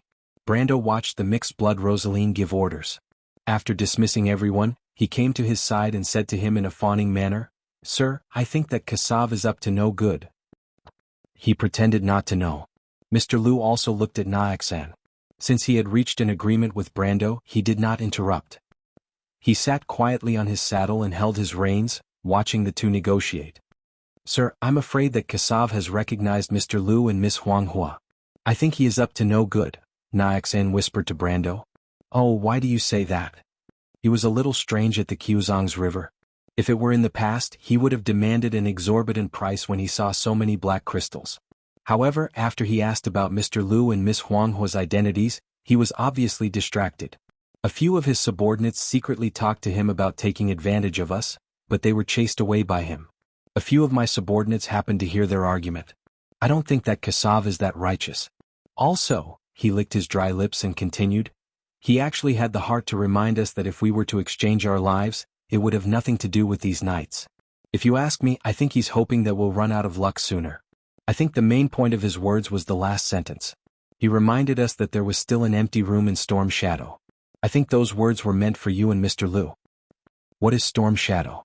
It's an inn in Rosaline City. You mean he wants us to stay there? Brando looked at the smuggler with interest. He didn't care why the smuggler was showing him kindness, but he did need someone like that right now. As for whether or not the smuggler was reliable, it didn't matter. Na Xian hurriedly nodded. His skin was dark and there were deep wrinkles on his forehead.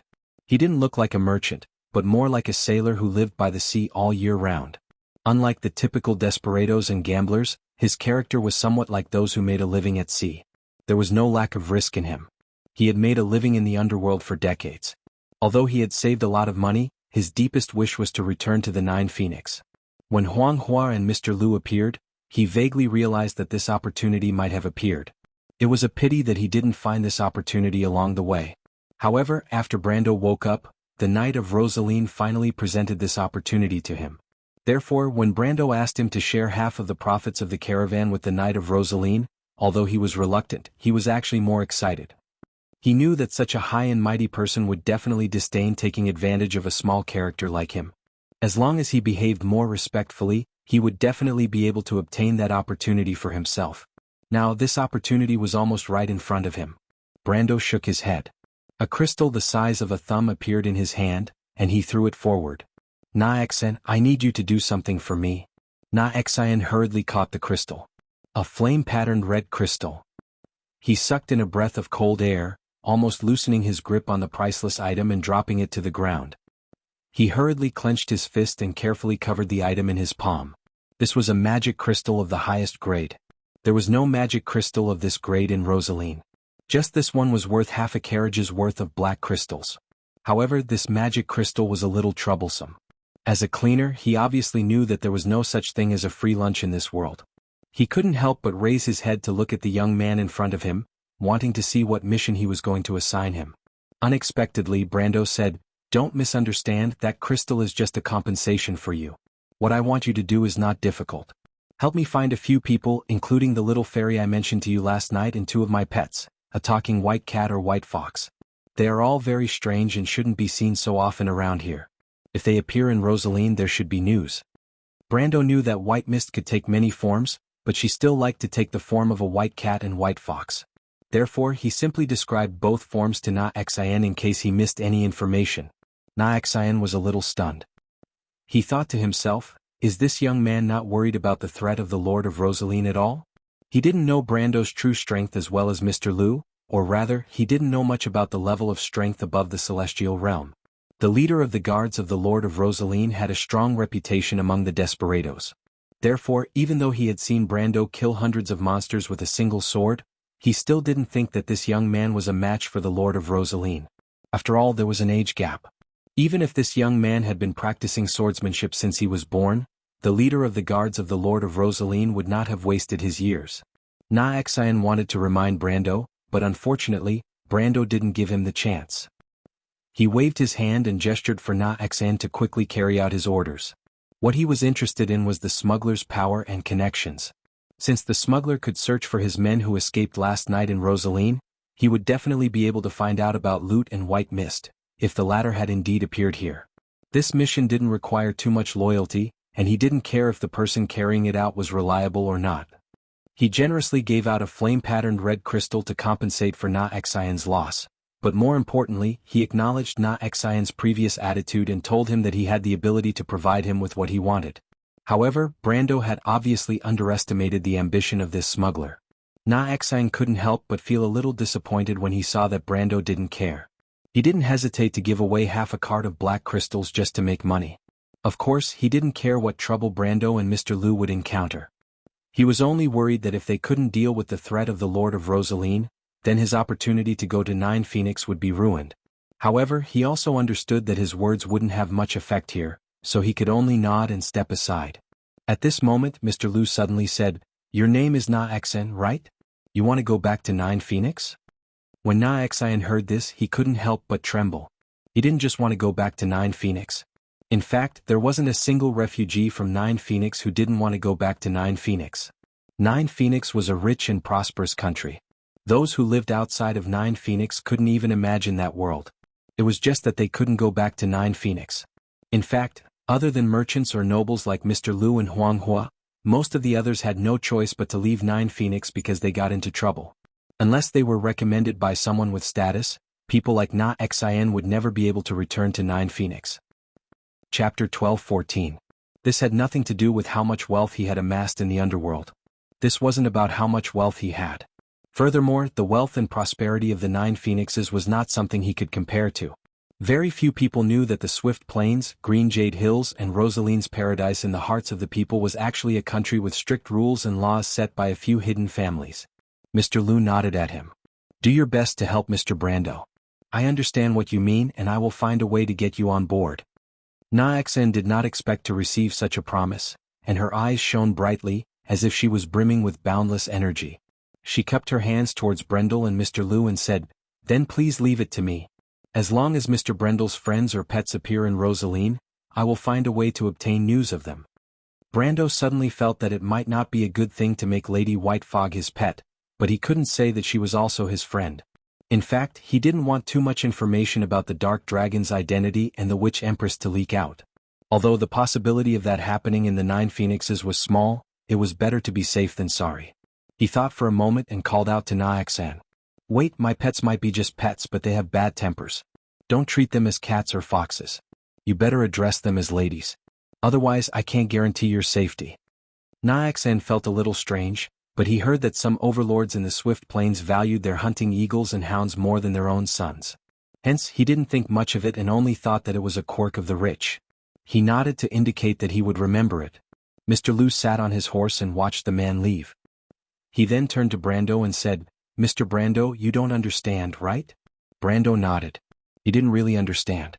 He thought that smugglers and desperados cared about nothing more than wealth.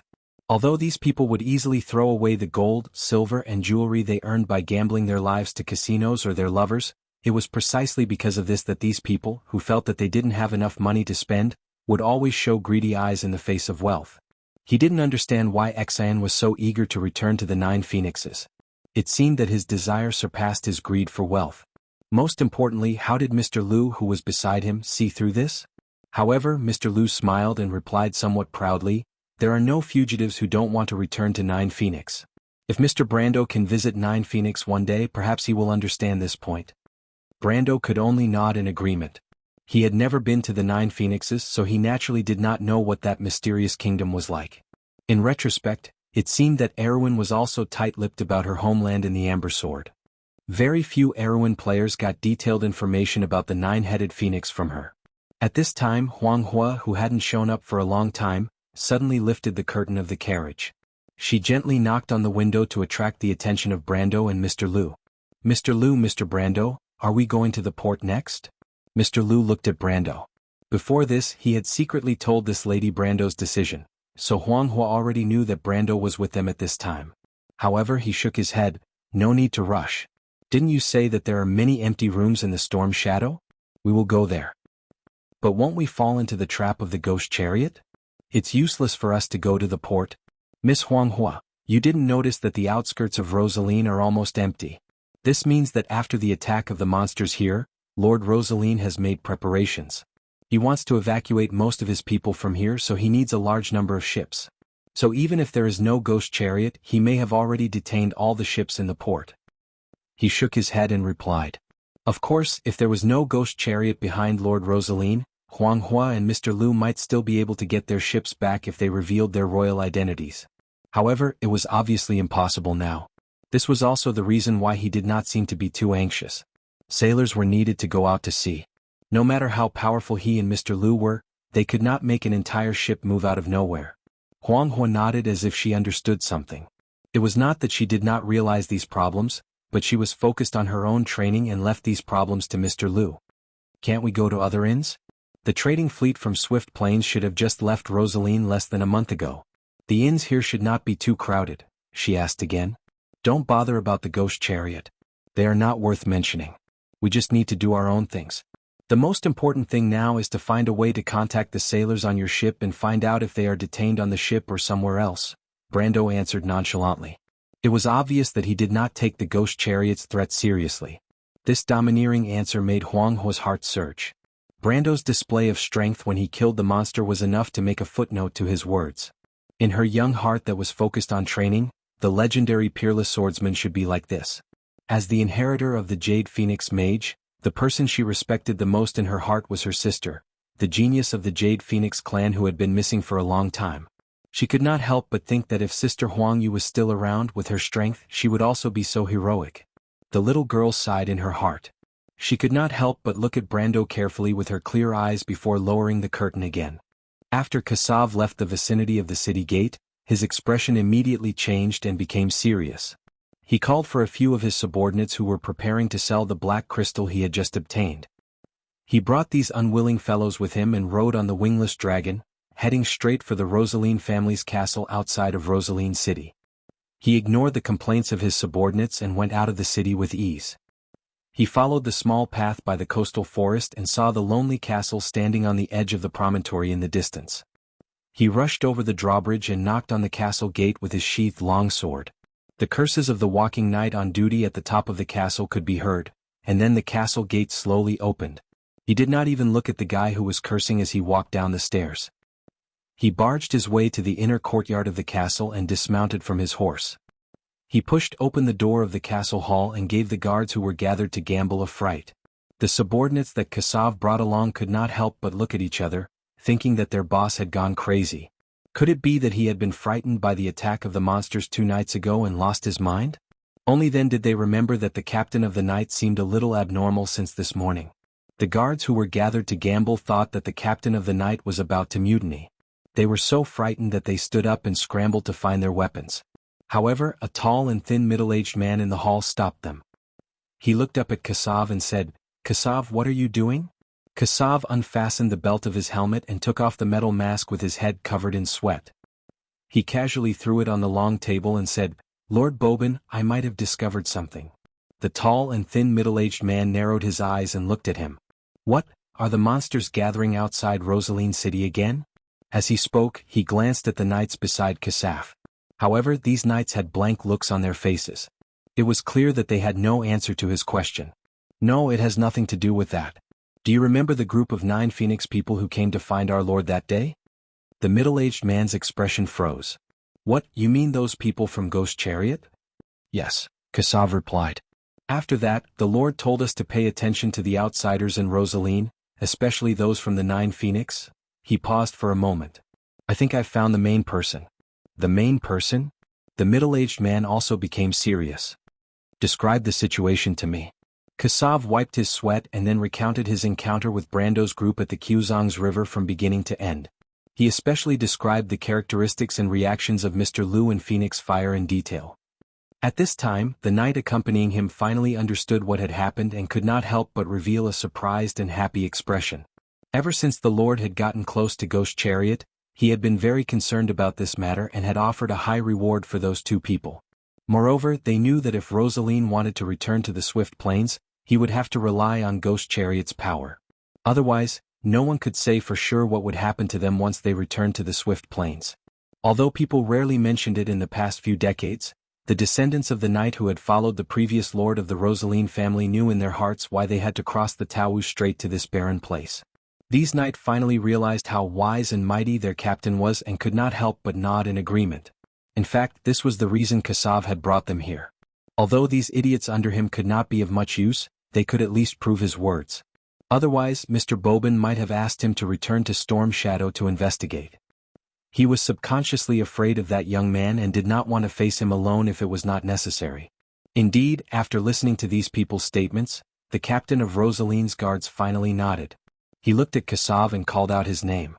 "Kasav." Kasav was secretly delighted. He understood that he was being brought to see the Lord. In recent years, due to his old age, the old Rosaline overlord rarely showed himself outside.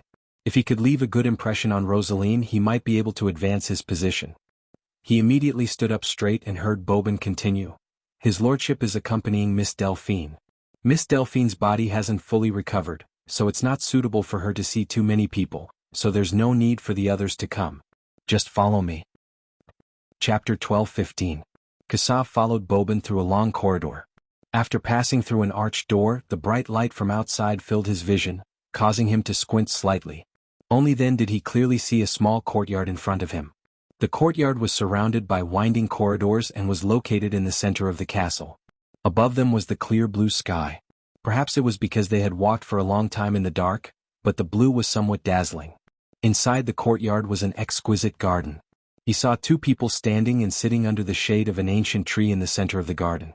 One of them was wearing a black silk robe. His hair was white and his body was a little plump.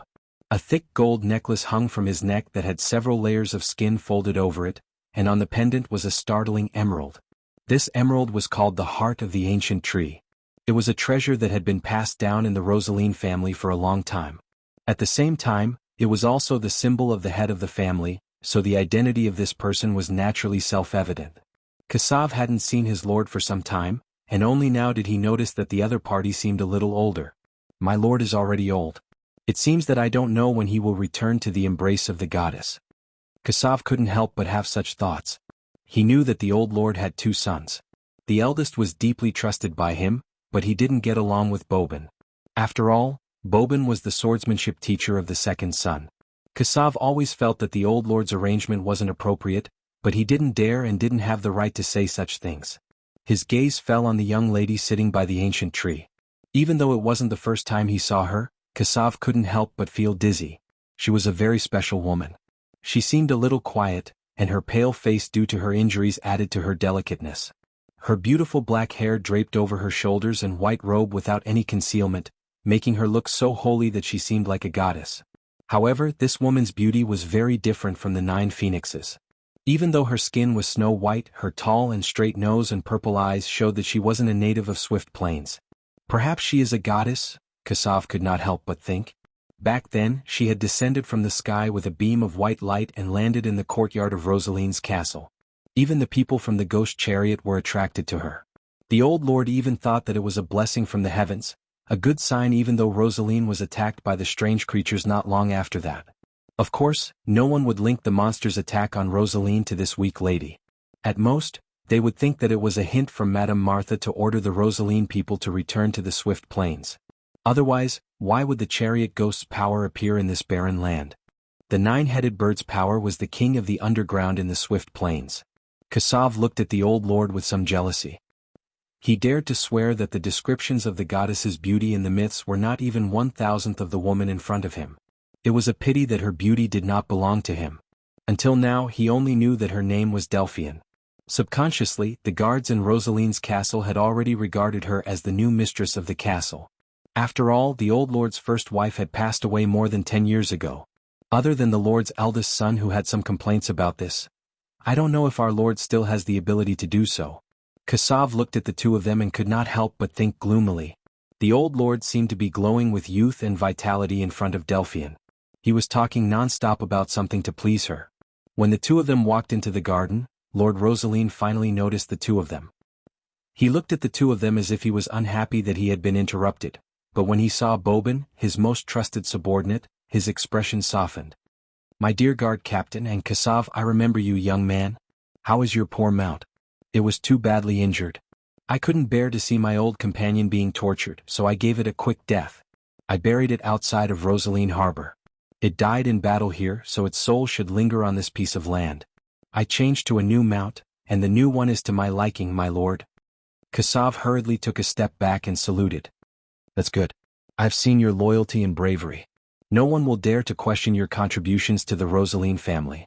The old lord had a gentle smile on his face. "You came at the right time. The wizard told me that Miss Delphine has recovered well today and can come out of her room to get some fresh air."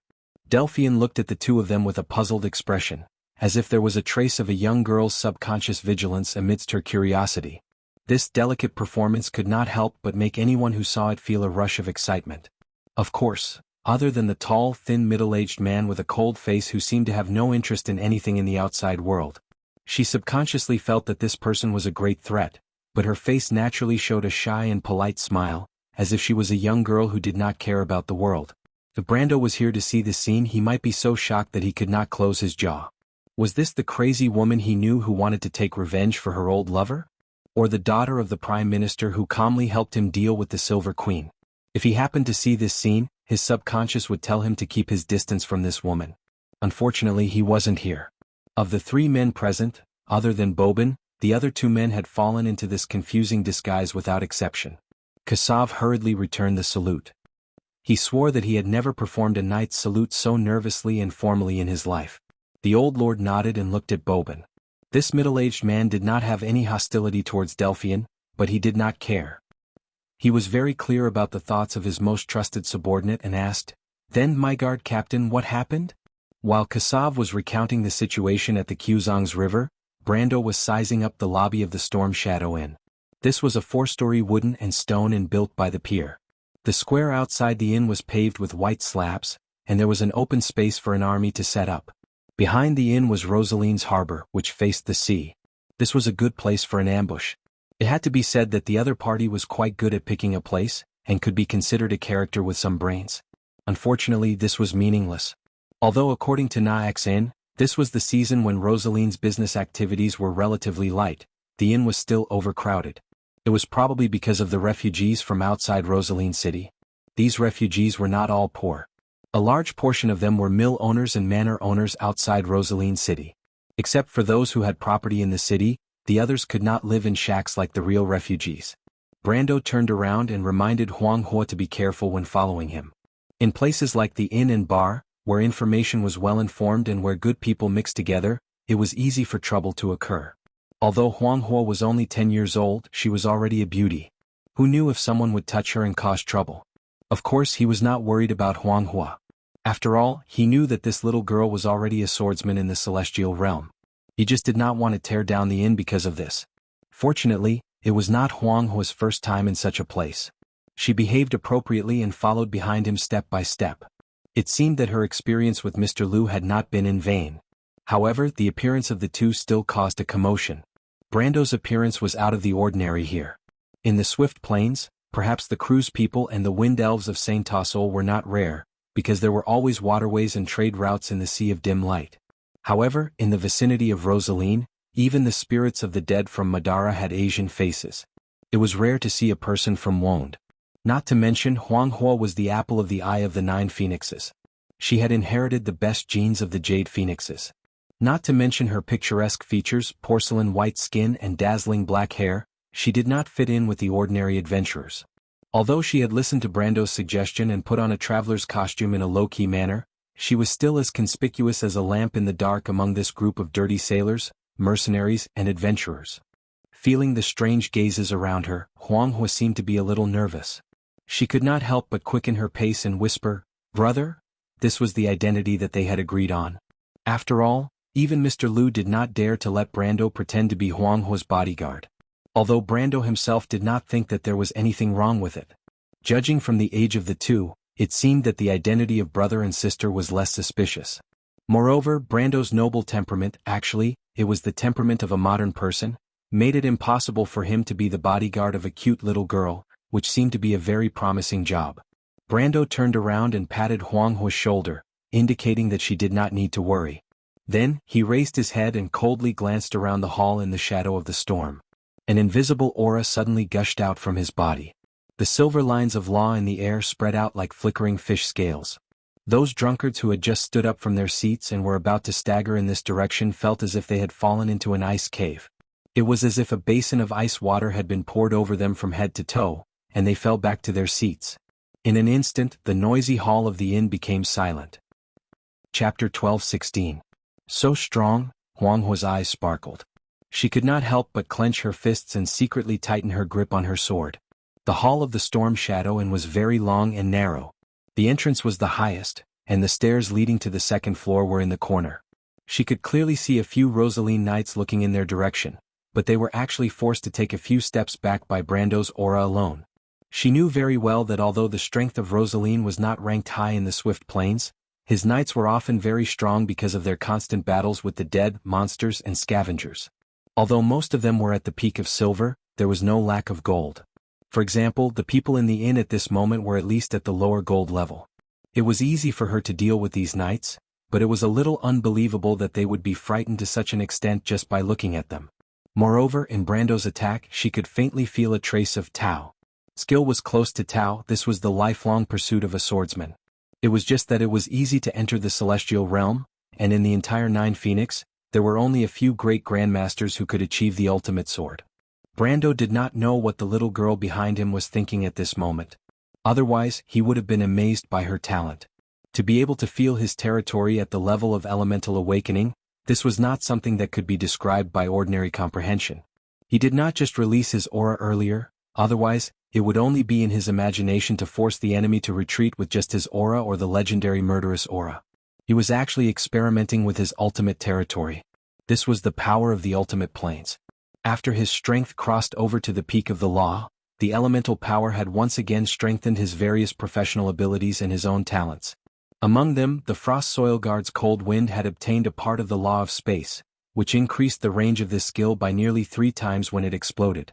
If not for this, he would not have been able to kill all the monsters in one blow without activating Sinna's ability. However, this was not the key point. The key point was that almost all of the Frost Soil Guard's skills after he reached the peak of the law, under the premise of the spacetime element, almost all of these skills had the additional attribute of being undodgeable, and he could shape the skill's range at will. This attribute was exactly the same as the second enhancement of the space element in the Amber Sword, but the space element did not have the undodgeable nature of the time element in the first enhancement. The strength of the power of existence was undoubtedly revealed. As for the Templar Knight's conflicting aura, he obtained a certain chance of completely ignoring damage. At first, this chance was only 3%, but now that his power had steadily increased to the late stage of the Lamita realm, this chance had increased to more than 10%. He had experimented with this ability when he used the elemental barrier to enter the spatial rift. It could be said that if it wasn't for this ability, he might have been more seriously injured when he came out of the spatial rift. Back then, when he was fighting Dusk's Will in close combat, this ability had also helped him a lot. As for his other skills, they had more or less received some buffs from the law of space, increasing their range of effect and casting range. Compared to the obvious changes in Conflict Halo and Frost Earthguard, they were much weaker and not even worth mentioning. But this was only after he had stepped into the peak of the law of space. In fact, after the elemental barrier passed through the elemental storm, he had stepped into the late stage of the Lamita realm. This kind of growth in power had finally allowed him to finally have his own extreme plane after fighting so many Lamita opponents in this life. Of course, although during the battle with Rusta he had briefly touched the ceiling of this level with the help of the flaming blade, but at that time, Odorfice had only increased his attack level by 1 level. The attack of the Lamita realm and the possession of the extreme plane were 2 completely different concepts.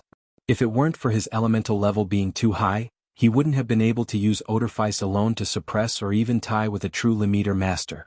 Only with his own extreme plane could it be said that he had his own law and domain. This was the ticket to the Holy Throne. The players in the future could use the War Slate quest, to directly leap into the realm of perfect bodies, but the prerequisite was that they had to at least be a Lamiter. Brando was actually a little hesitant about whether he should use the War Slate. He already had to start the Slate quest like in his previous life and then leap into the realm of perfect bodies. If he did so, then this would be the easiest path to godhood. He was certain that with the advent of the Twilight Will, and under the dual influence of the surging magic tide and the anomaly of the Sea of Magic, there would be a large number of existences who originally stood at the top of the pyramid of this world who would once again feel the aura above the law of Tiamat and step into the realm of the Sage in one step. But at least for the next 10 years, no one would be able to surpass the Holy Realm. In the end, even the Bugas had to use the slate to simulate the highest authority of Tiamat and obtain the power of the Holy Throne. So if he chose this path now, then he would easily be 1 step ahead of everyone else. Whether they were the wizards above the clouds or the brave silver elves who were good at fighting, he would be the first among the mortals to have a perfect body. At that time, perhaps only a few dragons would be qualified to be on equal footing with him. And with such strength and status he could do more things. Whether it was Erwin, Cruz, or Saint Tassol, they had to reconsider his right to speak as the Lord of Abes and the meaning of the existence of Valhalla. Only then would he be qualified to challenge the Twilight Dragon and save the Roman. But he was also very clear about the limits of this. The War Slate could not simulate the power of a real god. Just like in the game, he would be stuck at the level of Silver Body. The players spent countless time and energy to find the secret of the power of existence to make up for this flaw. Now that he already had the power of existence, but if he had to repeat the same mistake, it would be a bit too much. Since he woke up, he had been thinking about this question in his heart. Since he had mastered the power of existence, could he go through the baptism of the Holy Realm and Goddess Irene's Abyss Lake step by step and perfectly cross the last step of the Elemental Realm without relying on the War Slate and directly achieve a perfect body? If this was the case, he might be able to take the last step and master the true mystery of the power of existence. In fact, after he saw the rows of mysterious constructs in the Law of Tiamat, he had been doubting the true secret of the existence of this world. What was Wand? Why did he cross over to this world? Was this Martha's wish?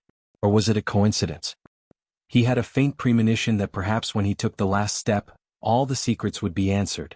But the only problem was time. Whether he could do it or not, all of this was just his own guess.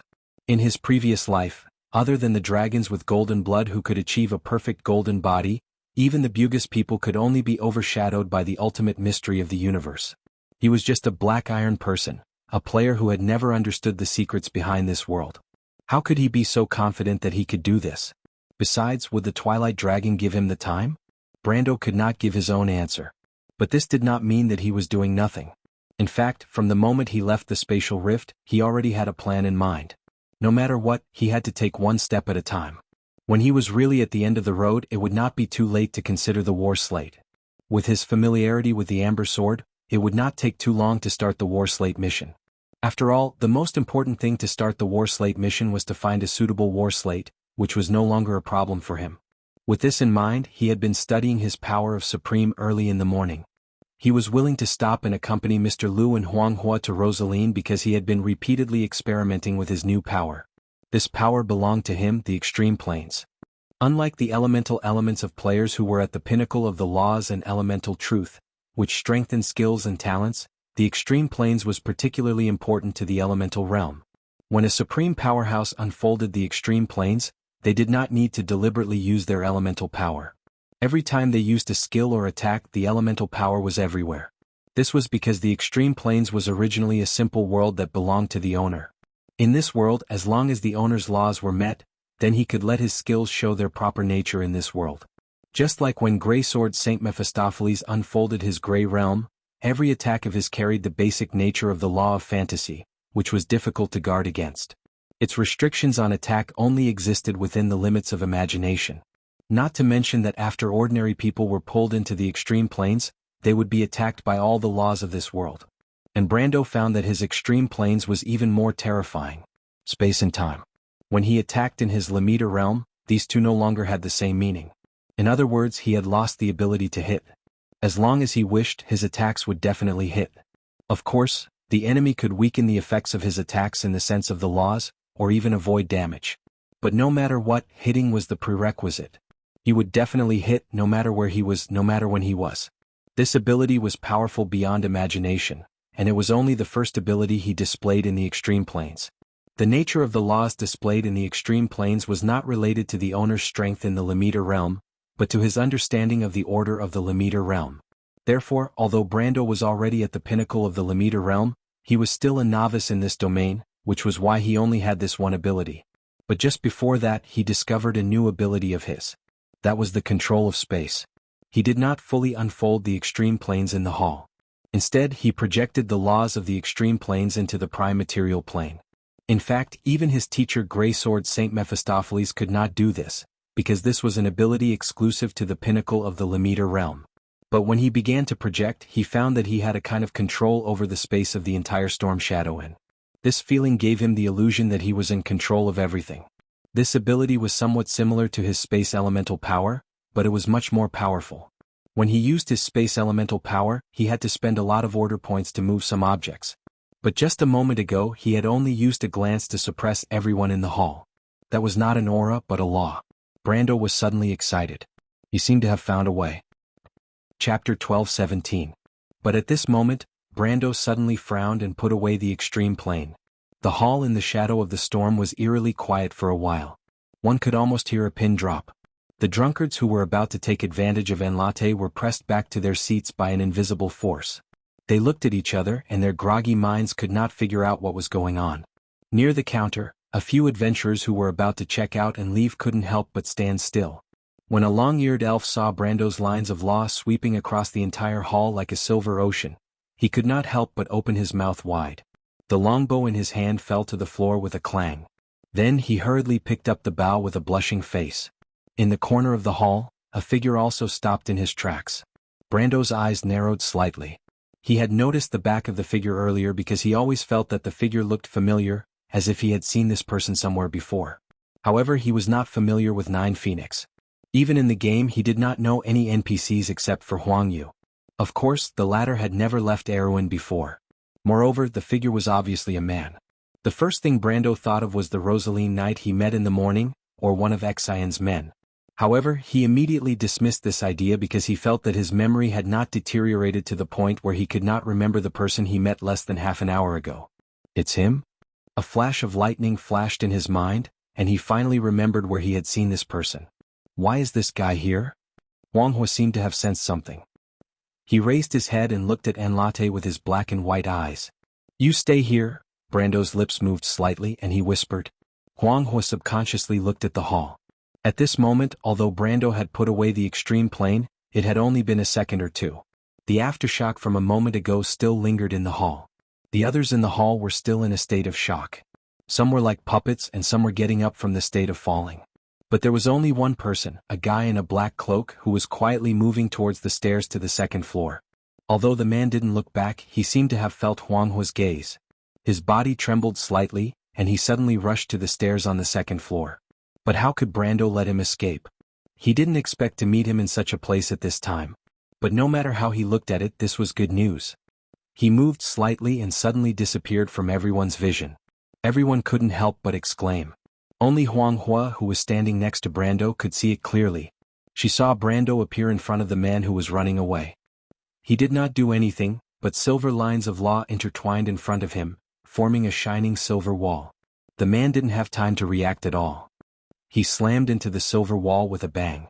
He let out a blood-curdling scream, broke a dozen handrails and rolled down the stairs. Only then did the customers in the hall realize that someone actually dared to make a move in the shadow of the storm. What was surprising was that the first thing these people thought of was not to scream and run out of the hotel, but to turn their gazes back excitedly. The few inns in Rosaline were the private property of the Lord. This was going to be fun. But only a few people were quick-witted and began to realize a problem. The young man was a powerhouse, a true powerhouse from the Swift Plains. Based on their limited knowledge, only the Swift Plains had such a powerful person. In Rosaline's eyes, the person at the top of the pyramid was their Lord's Guard captain, who was somewhat unreasonable. Is this also a space? Huang Hua muttered to herself, her clear black and white eyes slightly brightening. Brendel did not care about what the others thought of him. He slowly walked down the stairs, feeling a little smug in his heart. He did not think that there would be a day when he could look down on this person from a higher position. He looked at the mysterious man who was still lying on the wooden floor of the inn. The man looked like he wanted to wrap himself in a cloak. He could not help but smile. The man seemed to be seriously injured and had yet to recover his breath. But Brendel did not believe that the other party would be so weak. He was very clear about the severity of his attack. He had only used the law of space to seal a wall. It would be ridiculous if the other party could knock him half to death. Sir, I know that you are fine. Why don't you come up and meet an old friend? Brando asked. Ever since the battle with the Dusk Will, it was the first time he felt so relaxed. It was as if he had vented his anger. Huang Hua looked over in confusion. She could vaguely tell that the man seemed to be Mr. Brando's enemy. But what was strange was that she clearly remembered that Mr. Brando had said that he was on Erewhon's side. Erewhon was thousands of miles away from the Nine Phoenix. How could he have an enemy in Rosaline? She thought about it for a moment and then she understood. The mysterious man lying on the floor was still motionless. Brando could not help but laugh. He knew the man's temperament. He could not help but snort coldly. You are not a threat to me even if you hide your sword under the cloak. The Rose Tower of the Kosman family is indeed a good sword. Your swordsmanship is also one of the best in the Land of Sorrows. Are you planning to use the seventh sword style of the Death Sword against me? The man suddenly sat up from the ground and threw the sword in his hand to the side with a clang. The sword was about 2 feet long. It couldn't be considered a long sword, but the blade was as black as ink and its surface was like a mirror. Brando's gaze only lingered on the sword for a moment before it fell back on the man. He took off his cloak, revealing a pale, clean and handsome face under the shadow of the hood. "My lord, we have not seen each other for a long time." The young man raised his head and looked at Brando. He smiled at him, revealing a mouthful of snow-white teeth. Brando looked at him silently. He was familiar with this face. Decades later in his memory, this face still maintained its current youthful appearance.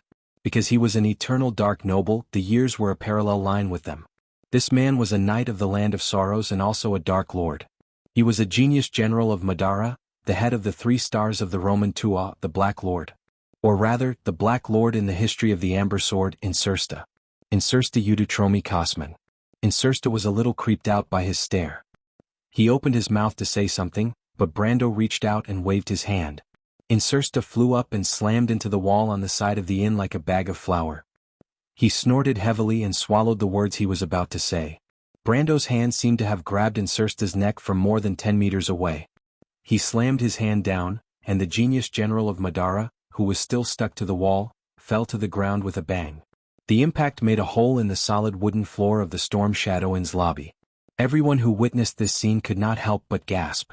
The first thing that came to their minds was not that someone dared to destroy the private property of their lord, but how much hatred this young man had for the other party. Huang Hua's eyes also flashed. She gripped her sword tightly and looked around subconsciously. She was not unfamiliar with places like the inn, but Mr. Liu rarely took her to places with many people for too long. What's more, Brando's sudden move attracted everyone's attention to her. This made the somewhat simple-minded Nine Phoenix Crown Princess feel a little uneasy. Her eyes fell on a few adventurers standing by the counter not far away. Those adventurers were ready to pay and leave early, but Brando's behavior made them a little overwhelmed. They did not know if they should pass by her and go out from the other side of the door. But what if that young man misunderstood? They clearly heard Huang Hua call the young man brother, and they had all seen the latter's strength before. Facing such a strong person, they did not dare to act rashly. The adventurers noticed Huang Hua's gaze. One of them, a young girl with short blonde hair and a little playful emerald green eyes, showed a trace of helplessness. She quickly waved her hand with a wry smile, indicating that she didn't mean any harm. Huang Hua looked at these strange people with some confusion, thinking that there were quite a lot of foreigners in the Taowu Strait recently. She could not help but sigh. She felt that her luck was really bad. As the deputy commander of the LA's Wings Night Regiment, she and her companions had come all the way from Lubeck to this place. They had overcome countless difficulties just to find the legendary Light of Wisdom. The prophecies of the prophets had come true here, but after a month of searching, there was still no clue near Rosaline. It was not easy for Nine Phoenix to come from the desert. She had planned to go to the Swift Plains to try her luck, but she did not expect that the ship, which was supposed to reach Green Jade Hill before the White Dew ceremony, would be attacked by monsters in Rosaline and be detained. The longer they stayed in Rosaline, the less money they had in their pockets. Everyone estimated that they might have to stay here for a long time. It was not easy to find a cheap house to rent. They had planned to check out from the expensive inn, but they did not expect this to happen just after they paid for the trip. Chapter 12:18. Of course, what made Adney angry was not that the young man would do anything to them, but that the chaos here would definitely attract the city lord's guards, and none of them would be able to escape.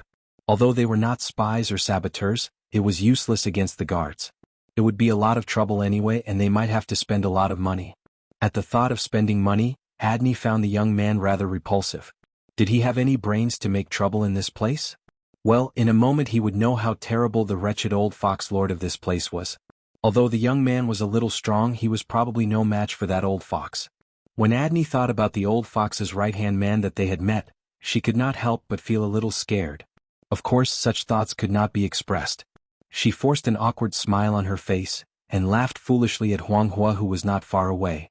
A noble of the Nine Phoenix, she thought to herself, a lazy guy who can't tell the difference between food and water. But from the corner of her eye, she suddenly saw the guards patrolling outside the inn walking towards them. Her heart skipped a beat and she quickly lowered her voice and said to her companions, "Let's go. Let's sneak out before that guy notices us." "Captain," the elf from before grabbed her arm. "Wait. Oh my god, Naquil, let go, are you crazy?" Adney almost fainted because of her companion. Naquil was the elven archer in the team, and before he joined Ra's Feathers, he was a desert ranger in the Rosa region. She had always thought that he was a calm and rational person, and compared to the muscleheads in the team, he was the synonym for reliability and peace of mind. She even almost liked him a little. But now, she felt that she had to retract her evaluation of this idiot.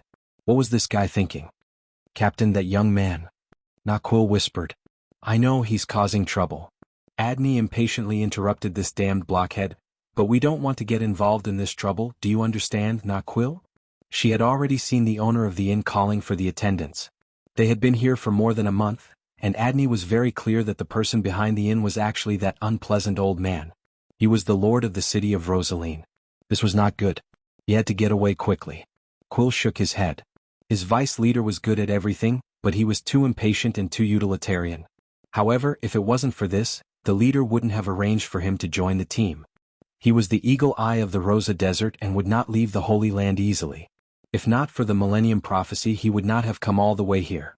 Rosaline was indeed more prosperous than the Great Desert, but beneath the prosperity was decadence. It was not as vibrant and clean as the oasis in the desert. To be honest, as a golden elf, he did not really like human society. However, he still grabbed his vice commander's hand and winked at the other desert knights who were disguised as adventurers, signaling them to quickly stop their vice commander who was somewhat out of sorts. Captain, look at his sword. Unfortunately, those muscleheads were as stubborn as ever and did not react at all. In fact, they were still watching the show and marveling at the young man's strength. Naquil couldn't help but sigh. He had no choice but to speak. What sword? Adney subconsciously glanced in that direction. Brando held Odorfice in his hand. The tip of the long sword, which was flowing with golden flame patterns, was pointed at Insursta's chin. It could be said that it was stuck to the tip of his pale chin. As long as he gently pushed the sword forward with his hand, this future star of Madara would be removed from this world.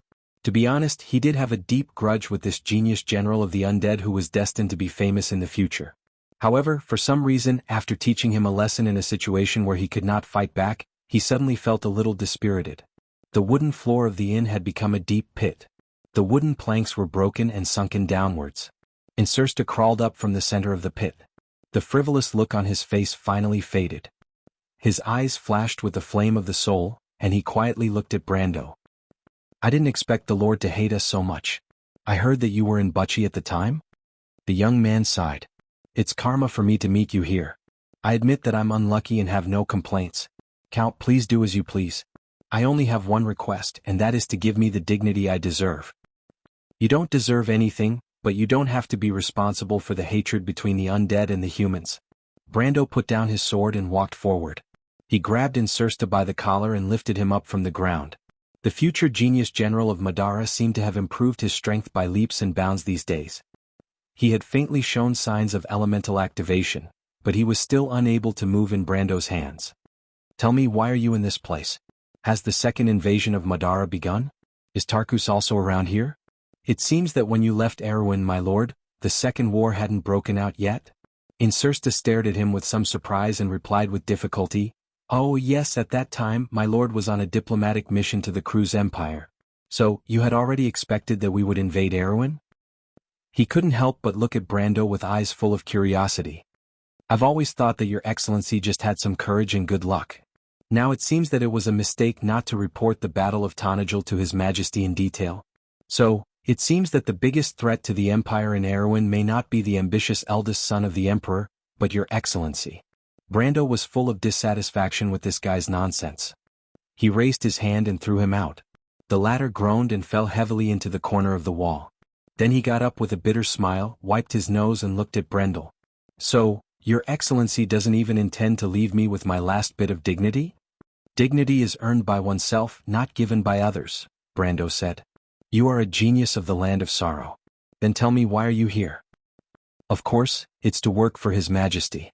Insursta twisted his neck with great effort and answered without hiding anything. You are the contact with the Phantom Chariot? Brando suddenly reacted and asked.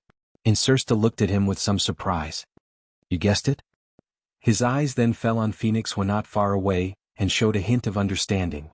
It seems that in order to destroy His Majesty's plan, your excellency did not hesitate to come to Jiofeng. I have always suspected that your actions in Tanajil were against us. Unfortunately, Tarkus did not agree with me and thought that it was just my wishful thinking. He smiled bitterly. I didn't expect this absurd premonition to come true. Brando was stunned.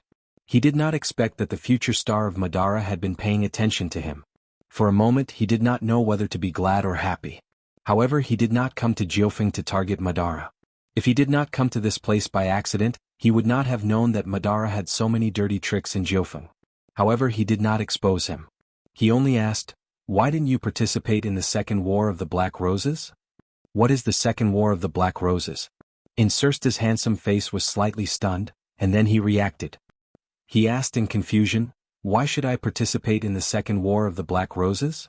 I thought that the person with the Mercury staff should have absolute trust in you. You should have had the opportunity to become the commander of this war. So who is the current commander?" The depths of Insursta's pupils contracted slightly. The relationship between his family and Tarku's family and the Supreme Being was an absolute secret in the Hall of Winter. He didn't know how the other party knew about this, but this was definitely the first time that the other party's words had caused his mind to waver. The current commander should be Latios. Apocalypse? That Red Knight? You even know this? Insursta was really shocked this time. How much do you know about us? Brando ignored him. He was thinking about where the problem was. In theory, Insursta should be an heroine at this time. The Second War of the Black Roses was the era when he began to shine, but he appeared in Jianghu at this time. On the contrary, it was Latios who replaced him as the frontline commander. His thoughts continued to wander and he could not help but think of Latios. The other party was one of the 4 Knights of the Apocalypse, the Red Knight. His commanding style was not as agile as Insursta's, and his achievements in history were not as high as the latter's. With him taking Insursta's place to command the invasion of Erewhon, the burden on the princess and Freya should be lighter than in history. Coupled with the power he had developed in Valhalla, Erewhon should have a great chance this time. Even if the Second War ended in a draw or the kingdom suffered a little loss, as long as they could drag it out until the Third War, then at least he could be sure that Erewhon would have the strength to fight. Thinking of this, Brando felt that it might not be a bad thing for him to meet Insursta here, and he calmed down a lot. He came back to his senses and looked at Insursta. "What about Tarkus? He's already your second in command, right?" Insursta was about to say something, but it was at this time that a cry of surprise came from the other side of the hall, interrupting the conversation between the two. The voice seemed to be in disbelief, as if it had blurted out, "Quill, quick, give me a slap. Oh God, is that really the sword of the sun god?" Chapter 12:19. Of course, Quill would not slap his deputy commander. In fact, when she was yelling, the guards outside had already entered the inn. At this time, the owner of the inn immediately ignored the waiter he had called and shouted to the guards, "Catch that troublemaker." The guards were stunned for a moment. Then, they raised their spears and prepared to rush in from outside, but they had forgotten the existence of one person. Huang He raised the long sword in her hand. With a flick of her thumb, the cyan steel sword popped out of the sharkskin scabbard with a clang. She grabbed the hilt with her right hand and swung the sword forward. A crescent-shaped flame swept towards the door. Sizzle. The flame landed under the feet of those guards, burning a half-moon-shaped scorch mark on the floor less than an inch away from their toes. It was a warning sign. The guards were just ordinary people. They were not as powerful as Xian. They were so scared that they froze on the spot and did not dare to take a step forward. But just because the guards didn't move forward didn't mean that their knights would. A figure separated the front row of guards. With a loud shout, he wielded his sword with both hands and slashed at Huang He. Huang He had already noticed the knight in the group. She lowered her body and let the sword pass over her head. Her heart was as calm as still water. It was as if everything around her was reflected in her heart. She let the knight's two-handed sword slash at the counter as the owner of the inn screamed in fear. It made a cracking sound and sent wood chips flying. At the same time, the long sword in her hand was as red as fire. She stabbed the knight's chest and abdomen from the bottom to the deck. Clang, clang, clang. After 3 consecutive stabs, the knight was forced to take 3 steps back. He even had to abandon the two-handed sword that was stuck on the counter. After that, he pulled out a short sword to block Huang He's attack. He could not help but turn pale with fright. He could see that Huang He was not weak, but she lacked combat experience. Otherwise, the warning sword would have landed on the guards instead of in front of them. Showing mercy in a place like Rosaline's meant that the opponent was just a novice, a noble swordsman who had never seen blood before. This kind of person would often be flustered when facing fierce attacks because of distractions. When facing an opponent of similar strength, they would not even be able to display 30% of their strength. However, Huang He was not only calm when facing his attacks, but also dared to engage in close combat. When Huang He attacked first, he even had the illusion that he was facing a little girl, instead of a seasoned mercenary who had no regard for life and death. What he didn't know was that although Huang He had never killed anyone before, she had already experienced countless life and death situations. The core of the path of the Jade Phoenix was the Phoenix's nirvana and rebirth from the jaws of death. Maintaining calm under any situation was the most basic quality. The knight turned pale with fright. Huang He instantly sensed that his heart was wavering, which made her a little angry. In her opinion, every battle should be serious and serious. This was the basic respect for the opponent and life. She swung her sword backhandedly at the man's short sword, cutting off the blade of the short sword that had been carved with 3 deep marks. The short sword flew out, spinning in the air and nailing itself to a wooden pillar not far away with a thud. Before the knight could react, Huang He turned around and kicked his breastplate. Both the breastplate and the breastplate caved in. The knight screamed and flew out from where he came from, knocking into several guards along with him. There was a loud crash outside the Storm Shadow Inn, which lasted for a long time before it stopped. Huang He pursed her lips and looked in that direction silently. The long sword in her hand had already returned to its scabbard, and then she stood up straight again. She wasn't surprised by the result. The knight's strength was much weaker than hers, but he dared to be distracted during the battle. She didn't kill him, otherwise he would have been a corpse by now. The atmosphere of this place made her frown. In the 9 phoenixes in the Jade Phoenix clan, there would never be such a blasphemous battle. She wasn't surprised, but the others were. Other than Brando, the inn was almost silent again. Most of the guests in the inn were not fools. Other than the weak inn owner, no one would think that these guards could do anything to the young man. After all, the strength that the young man displayed was at the level of the elemental realm. In Rosaline, the only person who could suppress these elemental realm adventurers and swordsmen from the 9 phoenixes was the lord of Rosaline's guard captain, Bobin. But they didn't expect that the little girl that Brando brought, who looked as delicate as a porcelain doll, would be so strong. The long sword in her hand was quietly sheathed in the sharkskin scabbard, but at this moment, no one dared to think that it was just an exquisite decoration.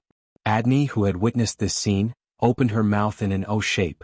Although she was a little impulsive, this didn't prevent her from seeing the true level of strength of Huang He. She was probably only a little bit weaker than herself. She. Adney pointed at Huang He and trembled. Is it her, Quill? The elf took off her longbow and shook her head. Captain, pay attention to that young man. What's there to pay attention to? He's not handsome. Adney answered casually, but she was stunned for a moment, then suddenly jumped up and screamed, Oh right, the holy sword of Are. That guy is the bearer of the sun god's sword. At this time Brando pulled Insursta up from the ground. He looked back at the door of the inn. He'd seen Huang He's performance earlier and it was remarkable. He could see that Huang He didn't have much combat experience, but she was so sharp in her first fight. This could no longer be described as a genius. This little girl is a natural warrior, but she's not necessarily a swordsman. Brando thought. He'd clearly seen that Huang He's understanding of swordsmanship was very superficial. At least it didn't match her fighting talent. The second thought in his mind was that Yura wasn't as good as her. Yura was Yak's fiancée, the woman whose real name was Huang Yu. Let's go to your room and talk, Brando said to Insursta, who was in front of him. It's my pleasure. Insursta coughed with a wry smile. Brando hadn't held back at all. Although he was an undead, he was still injured quite badly. He looked at Huang He again and asked, She used the desert wind swordsmanship? Brando nodded and said without hesitation, Yes, she's the person Ghost Chariot is looking for. But the information said that she has a guard. Where is that guard? He went to the port. I guess Lord Rosaline has detained all the ships in Rosaline's port. Mr. Liu wants to go to the port to confirm it. Now it seems to be most likely. Where are the sailors detained? Insursta looked at him silently. They should be in the city. No one cares about them. Lord Rosaline just chased them off the ship. As for whether Ghost Chariot has placed any spies among them, he shrugged. It was easy to talk to smart people. This person was indeed the Black Lord Insursta from his previous life. Brando looked at him and suddenly had a complicated thought. If I kill him here, it might save me a lot of trouble in the future. Mr. Earl, you seem to be very afraid of me. Insursta saw many things in his eyes and said, I'm afraid of the Black Rose of Bramanto. There's someone who can make it bloom brightly in the dark, Brando said calmly. If this person is right in front of me, what do you think I should do? I didn't expect the Lord to think so highly of me. I don't know if I should feel honored or afraid." Insursta smiled bitterly again and shook his head. Brando just looked at him quietly. He pressed his hand on the flaming blade, the killing intent in his heart faintly discernible. Reason told him that he should draw his sword immediately, but in his heart, he felt that this name, which had left a deep mark in the war between Erewhon and Madara, should not fall in this place. In this shabby little inn which was an unknown distance away from Erewhon. "I'll give you one more chance," Brando suddenly said. "If Lady Martha doesn't think you should die in this nameless place." The soul fire in Insursta's eyes lit up. "My lord, you want to know the details of the war between the undead and the monsters in the wilderness of bones, as well as the motive of the undead to invade Erewhon?" Brando looked at him deeply. "Your astuteness makes my hair stand on end as always, Sir Insursta. Soon, those knights will call for more people." Insursta didn't answer the question. "It doesn't matter, they won't disturb me." Adney stood by the counter that was split in half. She watched as Brando brought the handsome young man in a black cloak upstairs. "What should we do? Should we follow?" She turned around and asked, "Did you see it clearly? Is that person really holding the sacred sword of Ra?" "That looks like, but it doesn't look like it either." The knights spoke one after another. "Shut up." Adney no longer had any hope for these people. She watched as the little girl silently walked past them, took out a piece of silver from her sleeve and put it on the counter. She then booked a room for the frightened shopkeeper. It was as if the commotion earlier did not exist, and did not seem to care if the escaping guards would call for more people. Adney did not care either. She looked at the phoenix-shaped silver ingot on the counter with a pained expression. She moved her mouth and wanted to ask the shopkeeper if he knew how much money it was. But Huang Hua had already turned around, parted the crowd and followed Brendel up the stairs, leaving only her back view. Chapter 12:20. Watching Phoenix Hua walk up to the second floor, Adney finally made up her mind and turned around. I'm her companion boss." "Captain, don't be like this." Quill pulled her back and whispered to her, "Be rational, we have to leave this place first." The female knight captain stared at the silver ingots on the counter and asked, "Why?" "It wasn't easy for us to find a clue." The elf shook his head and whispered into her ear, "Because it will be troublesome later. We can come back at night. Lord Rosaline has sealed off the port, they can't get out." Okay, I heard you. You don't have to get so close." Adney felt her cheeks burning and pushed him away. "Then what do we do next?" "You decide." Quill nodded and said to the others in a low voice, "That person has the sun god's sword. He must have some kind of relationship with the prophecy. And even if he's not that person, we have to find a way to get close to him and get clues from him." The knight nodded. Clearly they trusted the latter more than they trusted their vice-captain. "Mr. Kasaf." "Ahem," Delphian coughed and asked with concern, "You said there was a foreigner among those gentlemen?" The afternoon sun shone through the trees and landed on the young lady's body. Her skin was so pale that it was almost transparent, as if a gust of wind could blow her away. She was so delicate that it made one's heart flutter. Kasaf couldn't bear to see her like this. He quickly replied, "Those aren't gentlemen, Miss Delphian. You might not know, but they are parasites, villains, robbers and bandits. I'm afraid those who hang out with them aren't good people. They call that person Mr. Brando. Just listen to that name, it's so vulgar and mediocre. It's obviously an alias." A deep light flashed in Delphian's eyes, but it fooled everyone's eyes. She maintained her performance well and said, "Perhaps you're right, Mr. Kasaf." Kasaf felt as if he had drunk a spoonful of ice water on a hot summer day. His entire body felt light as a feather, and he was about to continue the conversation. However, the leader of the guards beside him reminding him that he was not here to please the lady. Instead, he had other important matters to attend to. However, just as he opened his mouth, he was stuck again. He looked awkwardly at Delphian and then at Boban. Only a few people in Rosaline knew about the cooperation between the Lord and the Ghost Chariot. He did not know if this lady knew about the inside story. Lord Rosaline was stunned for a moment before he reacted.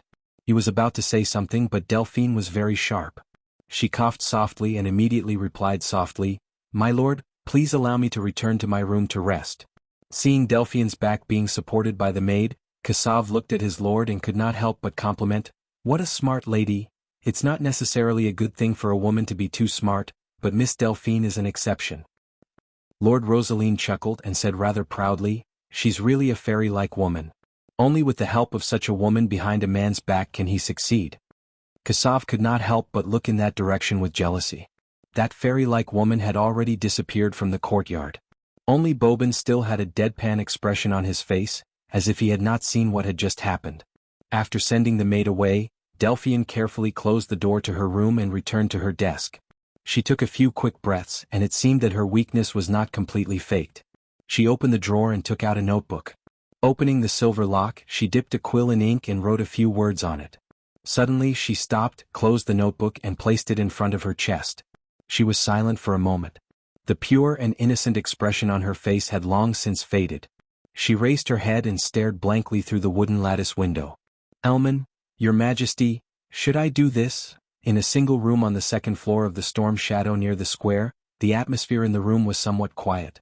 Jianghu leaned against the window and looked at the two people sitting at the table. Then she looked in the direction of the harbor. After a while she saw a group of guards appear in the square. Then a knight riding a wingless dragon was mobilized from all directions of the square. She suddenly realized that the way she had handled the problem might have caused trouble for Mr. Brando.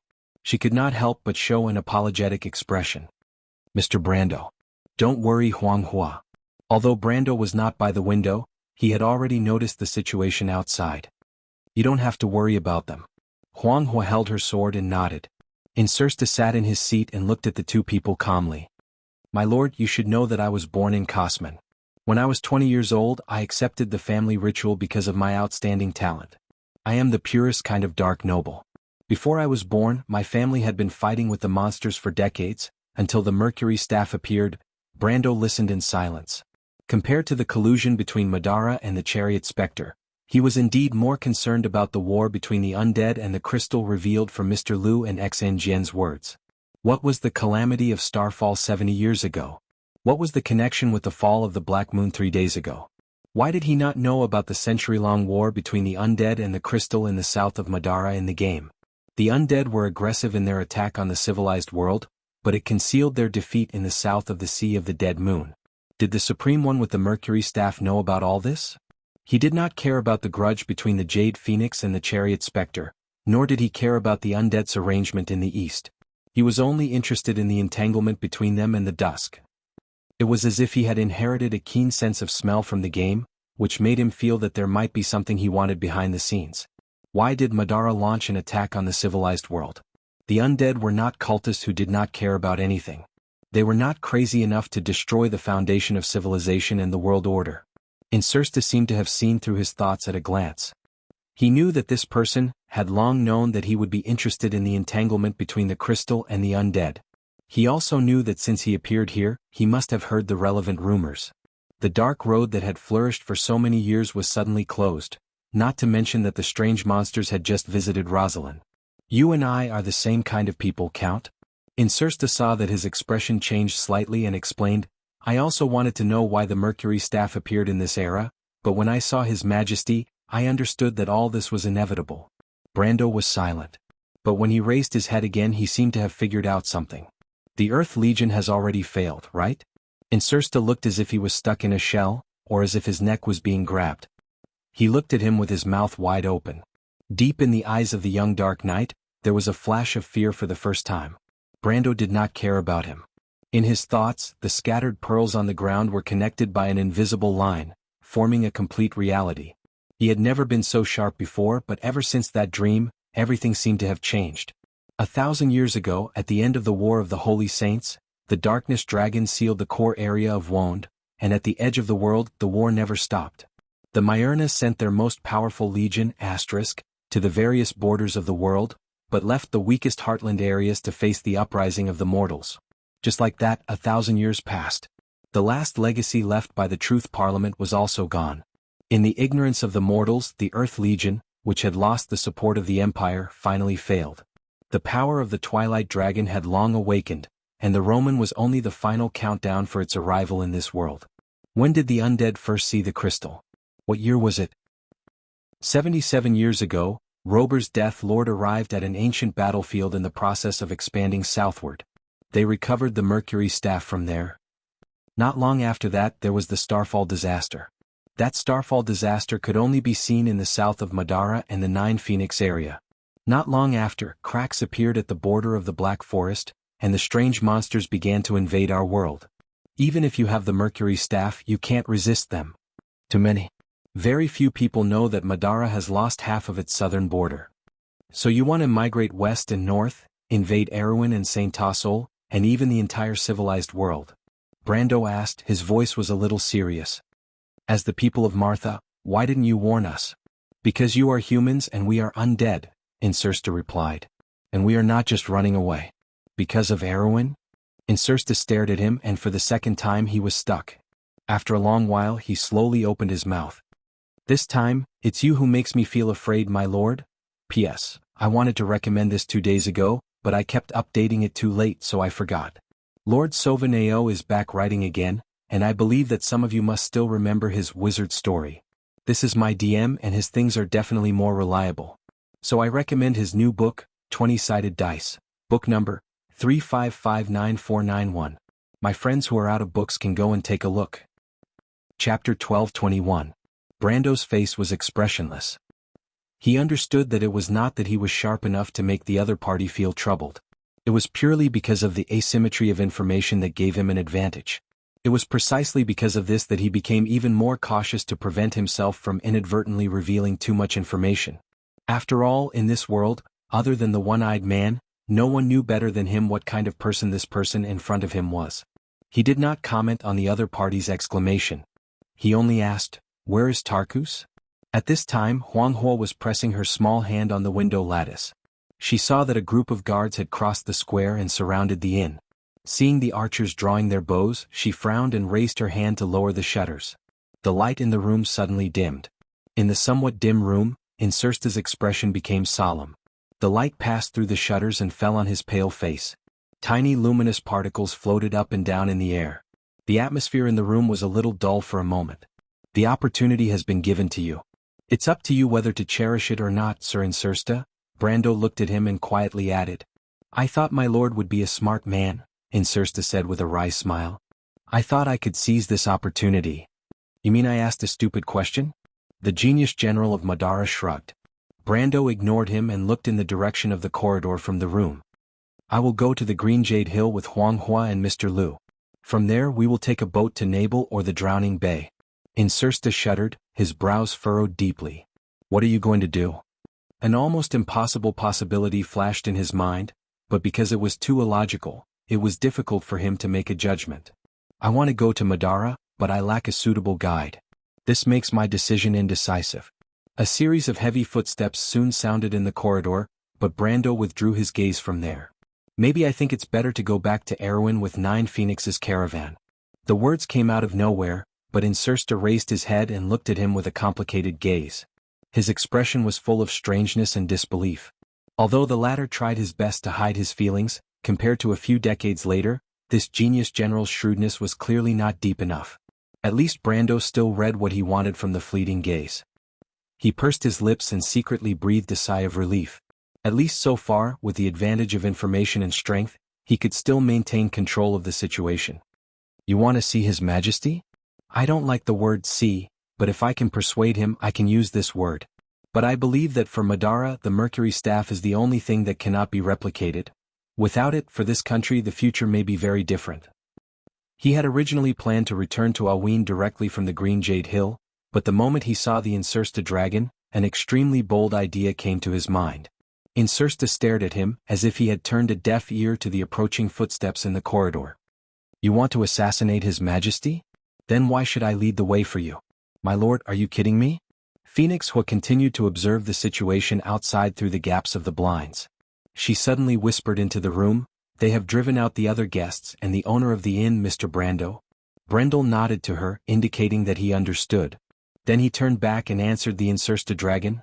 Earlier you thought I asked a stupid question, but now you're pretending to be stupid. I believe you'll understand why. Insursta was stunned for a moment, and then his face showed a very conflicted look. He seemed to be weighing the gains and losses, but this decision made people like him unable to help but worry about the gains and losses. At this time, someone slammed into the door from the outside, and the vibration made the nearby ceiling rustle with dust. The knight outside the door cursed in a low voice. He probably did not expect the door to be so sturdy. Phoenix Hua turned back and was about to draw her sword, but she saw Brando's gesture to her to calm down. She blinked quietly, thinking that Brando wanted to negotiate with the other party, but she did not expect that he looked indifferently in that direction, and a silver circle of light rippled in front of him. The silver circle of light slowly moved forward about half an inch. With a loud bang, the entire inn was blown apart. The roar was so violent that even she could not help but frown and cover her ears. After a while, Phoenix Hua looked up in a daze and was surprised to find that half of the inn had disappeared. To be exact, 7 or 8 steps from where Brando was standing, and 3 or 4 steps from where the man in the black cloak was sitting, the back half of the inn had disappeared, leaving only the broken wooden floor hanging there alone. The original position of the bed and furniture, the aisle leading to the corridor, the wall in that direction, and the door on the wall were all gone. Only half of the inn was left, and outside the room was the dark blue sea of the Taowu Strait. Mr. Brando? Brando raised his eyebrows. He had only learned how the Twilight Dragon used its mental power to attack space and cause a spatial storm. Of course, he had added his own elemental power and understanding of the law of time and space, but he did not expect the power to be so amazing. He had only used about 30% of his strength, but the power was not inferior to the full power of the law of time. There was a commotion among the guards in the square, and the knight there had no time to stop it. The archers who had already drawn their bows subconsciously shot a wave of arrows. The people watching from afar could not help but open their mouths wide as they watched the wave of arrows climb higher and higher. They thought to themselves that it had been many years since they had seen such a big scene in Rosaline. Some people were already mourning for Brando and the others. They had nothing to do with Brando, but they were simply dissatisfied with the local ruler. But what happened in the next moment left everyone dumbstruck. The sound of something breaking through the air came from outside the room. Brando stretched out his right hand in that direction without looking back. The ripples of space swept across the whole square in an instant, and all the arrows were immediately fixed in midair, densely packed like a wall. With a light flick of his finger, the wall of arrows swept back at a speed that was thousands of times faster than before. Like a storm, the guards in the square were beaten into a disorderly state. Mournful screams resounded in the air. Mr. Brando, Huang Ho could not bear it. Brando shook his head. After all, Huang Ho was too naive, but he would not use his power to kill the innocent. I didn't kill them, but if I don't teach these people a lesson, they won't retreat easily. Huang Ho quickly turned around and saw that most of the people on the ground were just injured. At this time, the morale of the lords in the square had collapsed, and many people had thrown away their weapons and started to escape. Even a few knights were among them. She could not help but look at Brando apologetically, thinking that she had accidentally misunderstood him. Mr. Brando was indeed a true swordsman, and only such a person could walk on the path of the extreme. She also admired Brando. Not only did he have a heart to restrain power, but he also had a meticulous control of space power. 1 against 100, what a spectacular scene. Huang Ho silently held his sword, wondering when he would be able to have such strength. At this time, Incersta seemed to have finally made up his mind and said solemnly, "We have a stronghold in the west of Rosaline City. Where is Tarkus?" Brando turned around. He nodded silently. "So, they have found Huang Ho?" The sunlight penetrated the shadows of the trees, leaving sparse shadows on the ground. In a forest near Rosaline City, a man who was half sitting on a white rock turned around and confirmed with his subordinates with a hint of surprise. His long black hair draped behind his head, covering half of his thin and pale face. It should have been a face full of devilish beauty, but his thin lips and gloomy expression weakened this feminine temperament, making him look a little cold. The words he said were equally harsh. "When the ghost phoenix strikes, all 9 heads will suffer together. I didn't expect to underestimate these people. I thought they were not capable of hiding in the Taowu Strait." The subordinate quickly raised his head and asked, "Master Fang Qi, the Lord of Rosaline wants to see you. Do you plan to go?" No, I don't like anyone here," the man shook his head, "and Mr. Liu is not easy to deal with. He has the Jade Phoenix Stone. We must ask the 2 masters to come out and we may have to use that thing." He waved his hand casually, and the black flying phoenix pattern on the cloud-like sleeve seemed to come alive. "Find someone to talk to him. Yes, find a way to drive him out of that damn castle. Tell him how powerful Huang Ho and that person are. Don't let him get away with it, master? It would be best if we can kill 2 birds with 1 stone, but remember to prioritize. Compared to the secret of the stagnation boundary, my cousin is nothing." "Yes." The afternoon light became brighter again. The noise from outside the courtyard became noisier. Delphine, who was pondering something in her diary, seemed to have noticed something. She raised her head and frowned slightly. She pulled out the chair and stood up. She came to the window and used her hand to push open a gap in the wooden grill. Chapter 12:22. The gentle afternoon sunlight immediately poured in through the window and landed on her face. Her porcelain skin was almost transparent, and the tiny blood vessels underneath were almost invisible. The Prime Minister's daughter's expression was cold. When her gaze landed on the courtyard, she saw that there were some men and women in black robes in the courtyard through the shade of the trees. These people had dazzling black hair that was fixed behind their heads with hairpins or bands. Their special attire with wide robes and long sleeves seemed to prove their identity. These people either came from Nine Phoenix or at least their bloodline came from Nine Phoenix. But Delphian knew more. In Nine Phoenix, only the royal family could wear phoenix ornaments. But these people were wearing black fire phoenixes and blood-red embroidery, so they could only have one origin. The Ghost Chariot clan. Cruz had a long history of business dealings with Nine Phoenix. As a descendant of the Nidwin family, she knew better than Brando the status of these people in Nine Phoenix. The situation of this organization was not as bad as people thought. Yufeng and the Ghost Chariot were of the same bloodline. The Ghost Chariot clan was able to thrive in swift plains because of the former's permission. In her opinion, the royal family of Nine Phoenix was too lenient, and the commoner still maintained a basic level of respect for the Ghost Chariot clan. This was something unimaginable in Wond. The relationship between the Nine Swords was too complicated, but she knew that the Ghost Chariot had already deviated from their path. She silently watched the Ghost Chariot clan's people talking to the Lord of Rosaline.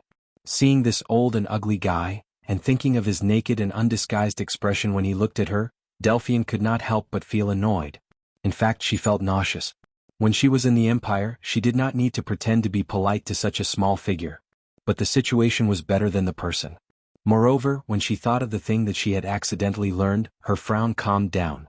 The noise in the courtyard was not because of the dispute between the two parties. The noise came from a place further away. She saw a battered and exhausted fellow rushing in. That should be a knight from Rosaline. Looks like something has happened outside. Delphian thought to herself as she closed the window. She was worried that she would be noticed by the people from Ghost Car, especially the man called Fang Qi. The man's eyes made her feel like she had been seen through. Even in front of that person she had never felt this way. She had always believed in her intuition as a woman. Sometimes, avoiding danger was more important than finding out the truth. Skipping over self-confidence might not be a good thing. I don't know. It has nothing to do with him. Delphian silently sat back in her chair. She closed the diary and locked it. Her face was cloudy and uncertain. No one knew what she was thinking.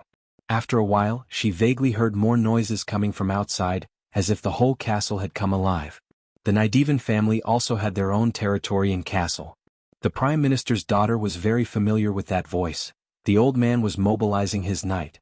It seemed that something big had indeed happened outside. She frowned a little uneasily. There were people running around outside the corridor. Delphian waited silently for a moment. Suddenly, she opened the door and grabbed the maid who was running in a panic. However, the maid was too strong. She opened the door too suddenly and almost fell to the ground. The maid screamed in fright. Now, everyone in the castle knew that this somewhat weak and easy-to-get-along with lady would probably become their future mistress. She hurriedly and carefully helped Delphian up, as if she was afraid that the other party would vent her anger on her. Miss Delphian, Delphian's face was pale. She smiled weakly at her and said, "It's nothing. It's my fault, Miss Madeline." Martha above. Seeing her like this, the maid felt even more guilty. My impulsive temper really deserves to be cursed. I'm really sorry, Miss Delphian. Did something happen outside? Delphian hurriedly asked. The maid was stunned for a moment before she remembered something. Of course something big has happened. Someone is causing trouble in the castle and injured many of the Lord's knights. She exclaimed and said with a little fear. I hope it's not a monster that entered the castle. But the Lord has already sent Mr. Bobin out with the night guards. There shouldn't be any problem.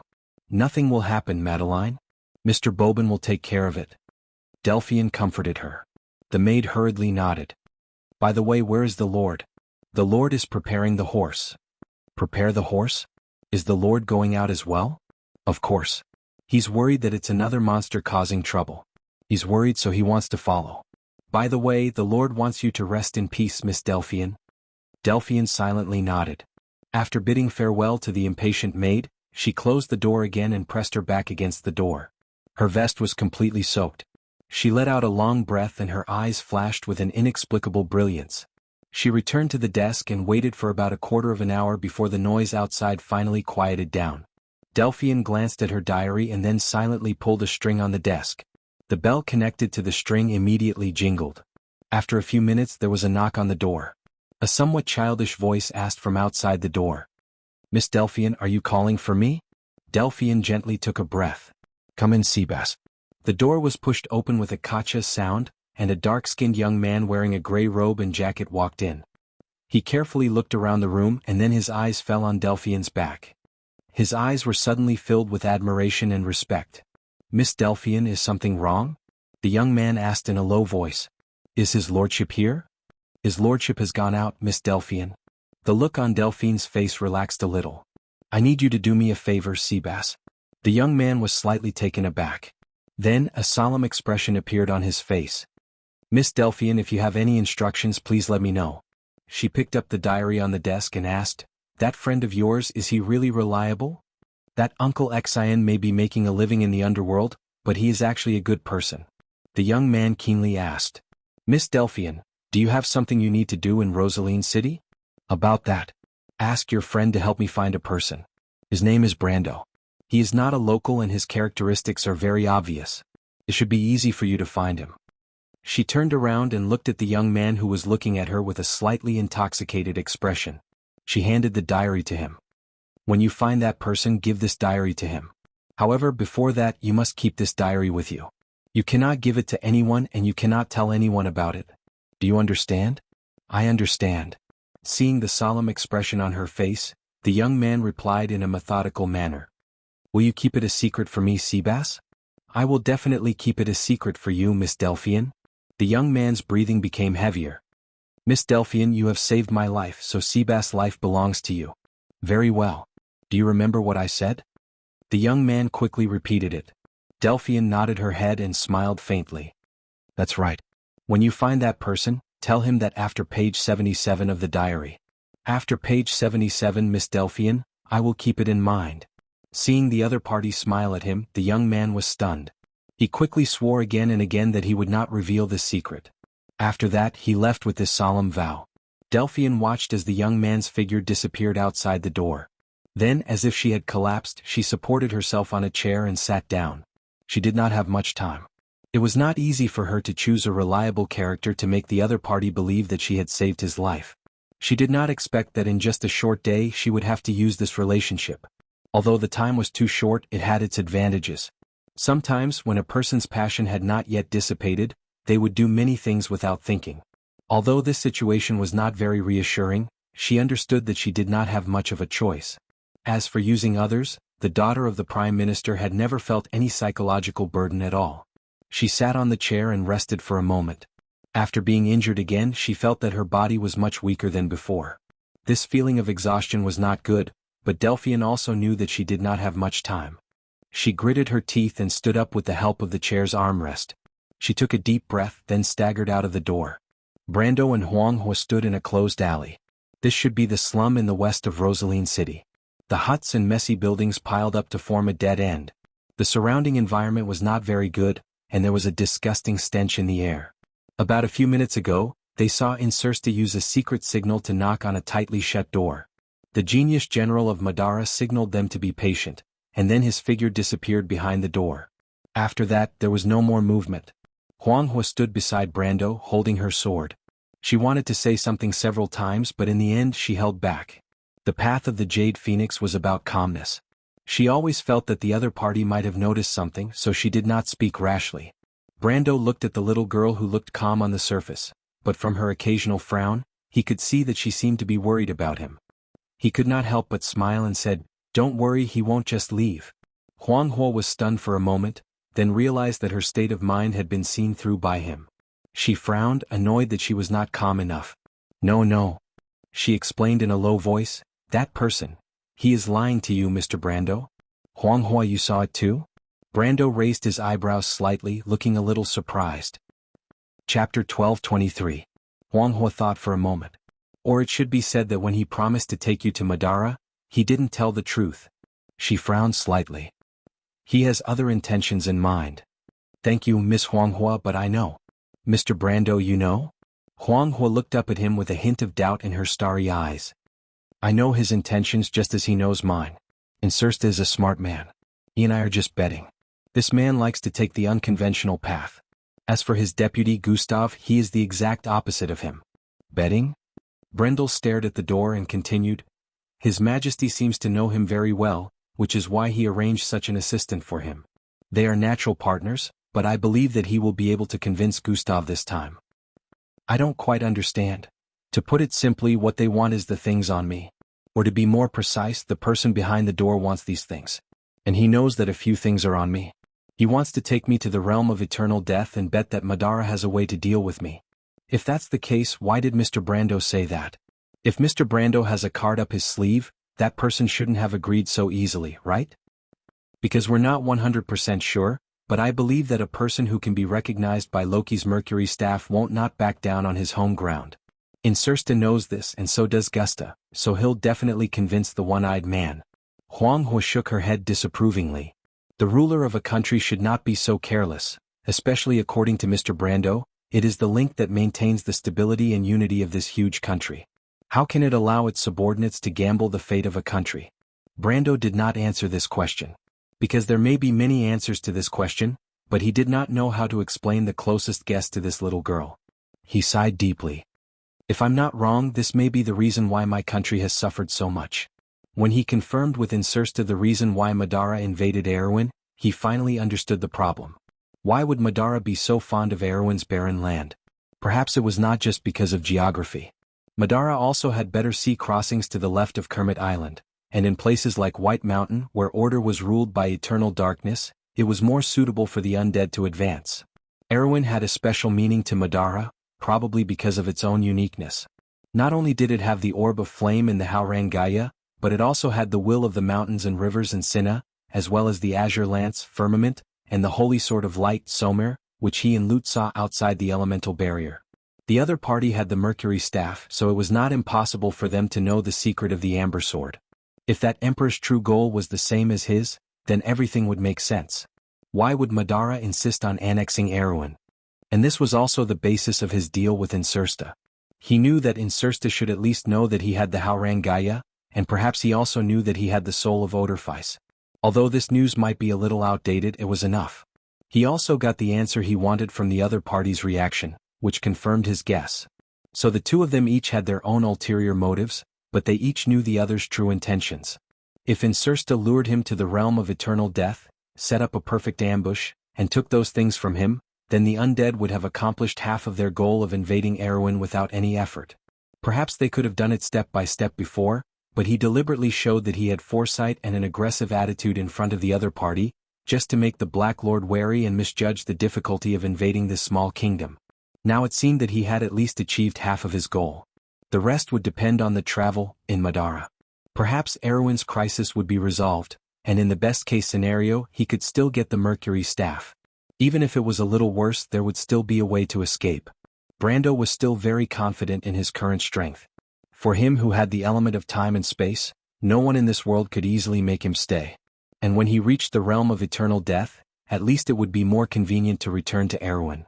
Huanghua saw that his expression was a little strange, and thought that he was thinking of his homeland when he saw the things, so she quickly apologized. I'm sorry, Mr. Brando, I shouldn't have brought up this topic.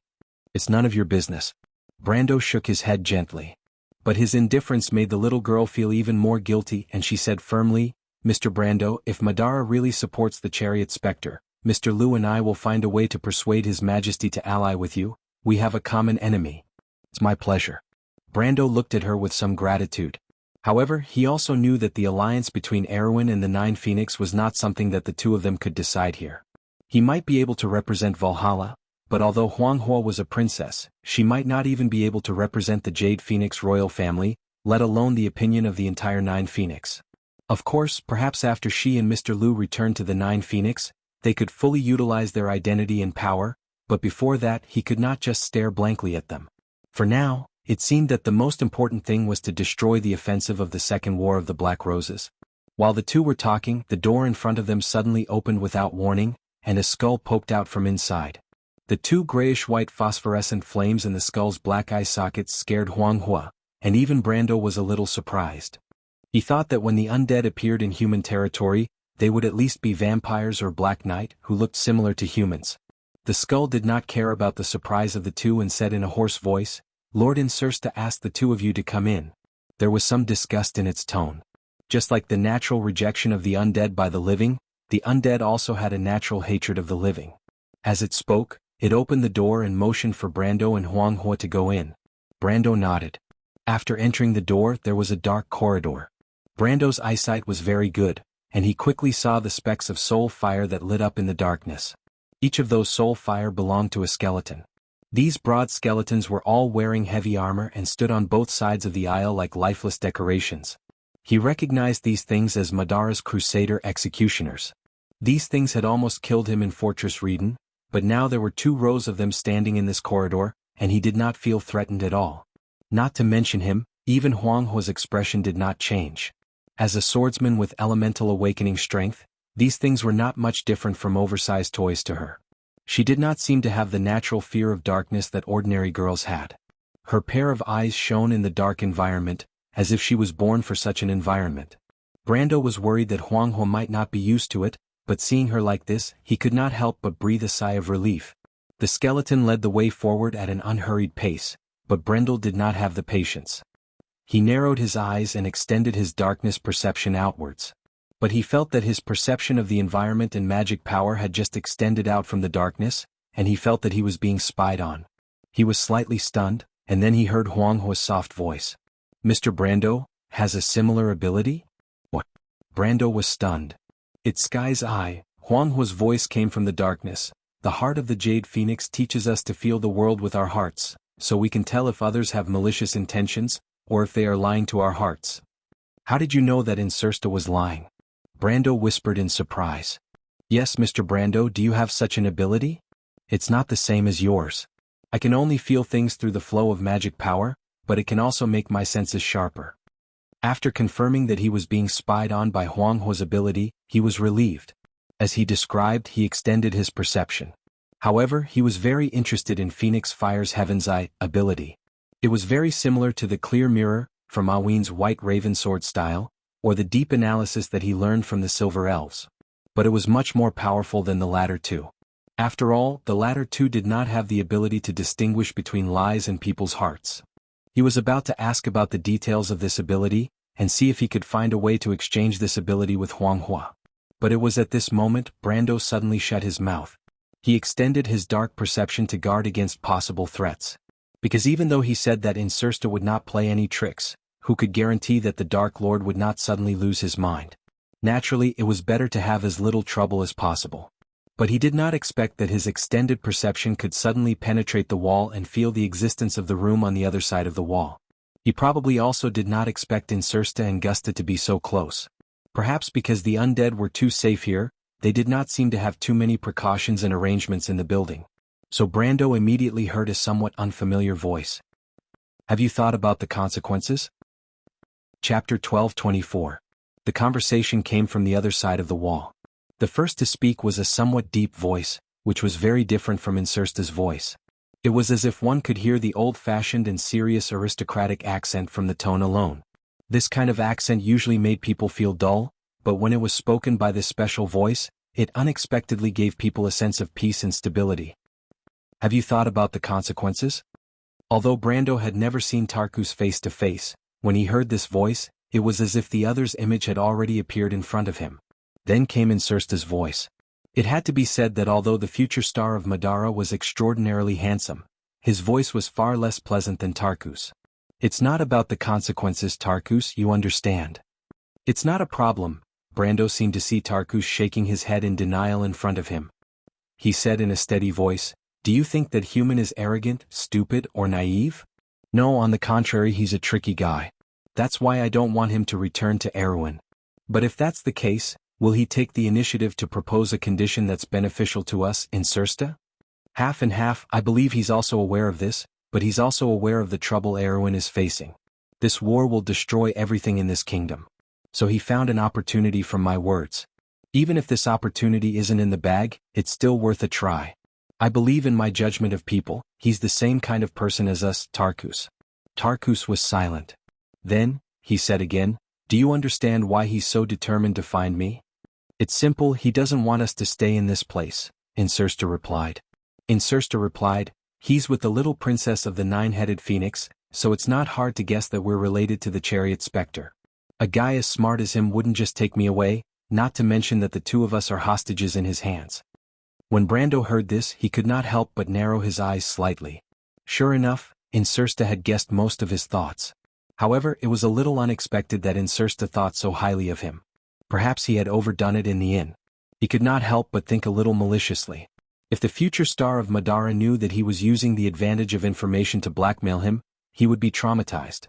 Thinking of this, he looked back at Phoenix Hua. He knew that since he could rely on dark perception to feel what was happening on the other side of the room, there was no reason that Phoenix Hua did not hear it. After all, dark perception's main function was to hear the conversation between Insursta and Tarkus. And Sky Eye. Sky Eye. As expected, Huang Hua nodded at him. At this time Tarkus spoke again, then we have to make a choice. We've already done a lot of work here. If both of us leave, we'll have to give up the stronghold in Rosaline. Just give it up temporarily, Tarkus. His Majesty will let others replace us. You should know that I don't like this job. I think that my life should wither on the battlefield and not waste my time in this barren place. I'm not a spy material and neither are you, right? Tarkus, this is actually the reason why I chose to do this. I've had enough of looking for the damn stagnation realm here. I'm afraid that the people of the Nine Phoenixes themselves don't know whether the secret is a malicious joke or not. Otherwise, why hasn't anyone solved it for thousands of years? To say the least, I don't think we have the luck to solve this puzzle. On the other side of the room, Tarkus silently glanced at his partner. A look of understanding flashed through his remaining blood-red eyeball. In the end, he silently nodded his head. Perhaps he did not know that in another world, he had silently supported his partner's decision countless times. Therefore, the names of the two could shine in the history of Wond. But this time no one knew who was right and who was wrong. But Huang Hua, who was eavesdropping beside Brando, could not help but gasp softly when she heard Insursta mention the name Stagnation Realm. What's wrong? Brando was keenly aware of the change in her mentality. He turned around and asked in a low voice. At this time the skeleton in front stopped. It turned around and continued to remind the two in a hoarse voice, "Wait here, humans. Lord Insursta will come to see you in a while." After that, it silently left through the door on the other side. Brando looked at the skeleton's back as it left. Then, he heard Huang Hua whisper to him, "Mr. Brando, I have a presumptuous request." What's wrong? He was slightly stunned. In his impression, the princess of the Jade Phoenix clan was not a person who liked to trouble others. In fact, she had always been polite and did not seem like a 10-year-old girl at all. Because this concerns the ultimate secret of the Nine Phoenixes. I can't stop them alone. I suspect that they are colluding with the Ghost Chariot and the Rosaline family for the secret of the stagnation boundary of the Nine Phoenixes. The stagnation realm?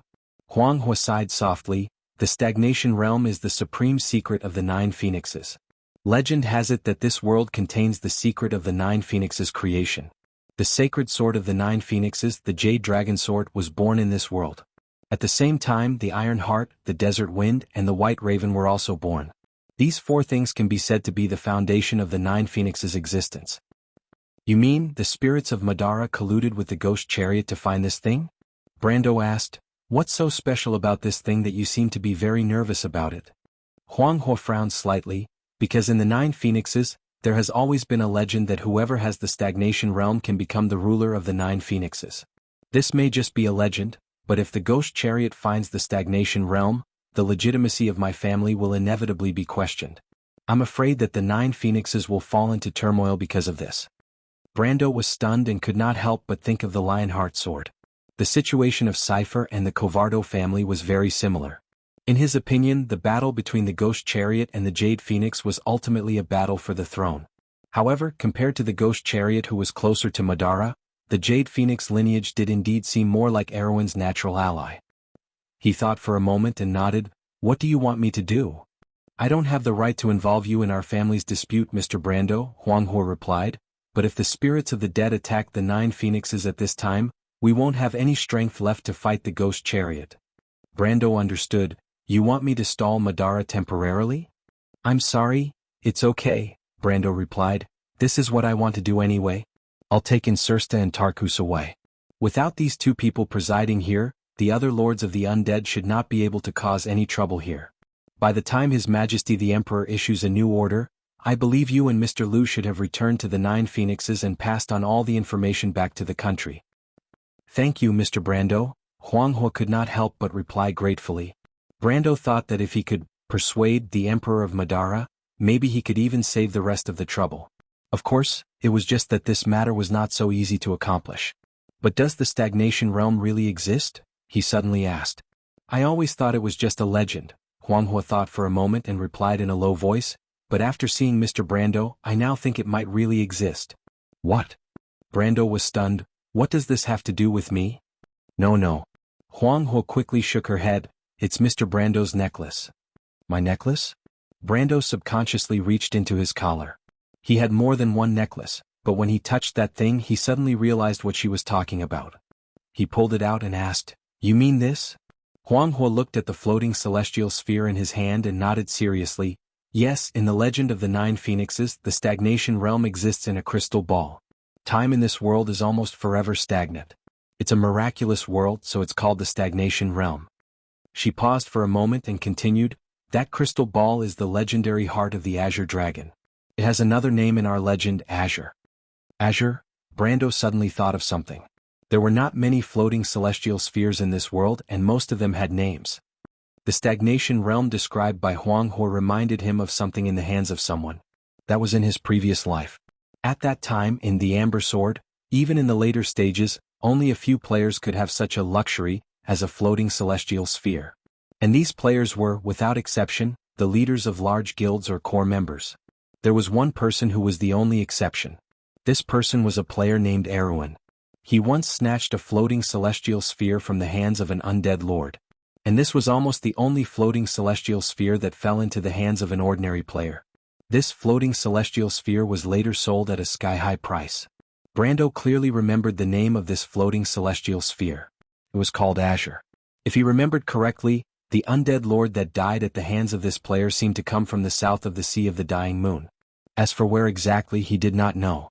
But this could already explain a lot. Brando was about to say something when he suddenly saw a familiar figure coming out of the darkness in front of him. It was Insursta. There was another person behind him. As soon as Brando saw the familiar eye patch in one eye, he knew who the person was. Mr. Brando, Tarkus said faintly, it's an honor to meet you for the first time. Brando had to shut his mouth before he replied, Mr. Tarkus agreed? Tarkus nodded. Chapter 12:25. There's a place near Rosaline called the Pirate's Cove. It used to be a pirate's lair in the Torres Strait. After we cleaned it up, we rebuilt it into a secret dock. There's a secret passage there that's connected to Rosaline. It was left behind by the smugglers who colluded with the pirates. Unlike Insursta, Tarkus was a steady and pragmatic man. Since he had already made a plan with his partner, he would not cause any more trouble. He brought Brando and Phoenix Flame to his meeting room and ordered his men to bring out a map of the Torres Strait and the vicinity of Rosaline. He then told Brando the location of Madara's secret dock nearby. In the dim light, Brando clearly saw the location marked on the rough map by the one-eyed general. In fact, the ghost did not need any light. The gray oil lamp was just for the convenience of him and Phoenix Flame. I don't need any secret passage. I just need to know the location, he replied. How many ships are there? 3. They're all medium-sized two-masted sailing ships. Are there any sailors on board? Some, but they're all ghosts. We usually disguise ourselves as pirates when we go out to sea. Maybe it's better for you to disguise yourselves as ghost ships. Good idea. The soul fire in Insursta's eyes lit up slightly, as if he did not hear Brando's sarcastic tone. But then he shook his head in frustration and said with some dissatisfaction, It's a pity that His Majesty won't lend us Salva's ghost army. Those things are now under the management of that woman, Yalvit. The Queen of Banshees? Yes, she's the woman who betrayed the Dark Lords. He did not seem to want to talk more about this issue. He shook his head and shut his mouth. But Brando knew that the dark nobles in the west of the Sea of the Dead Moon had always thought that Yalvit had joined the Mercury staff before the Supreme of Madara showed dissatisfaction with the Dark Lords. This showed that this woman was scheming and two-faced. In fact, the root of the problem was that Yalvit betrayed the Dark Lords in the south, which made these Ghost Lords feel a sense of crisis. Although they were the first to follow the Mercury staff, they were also on the opposite side of the Supreme in the battle between the supreme centralization of power and the local governments. With such a standpoint, these dark nobles could not be nice to the Queen of Banshees, who played the role of the Emperor's loyal dog. Insursta, who had the same background and standpoint, was no exception.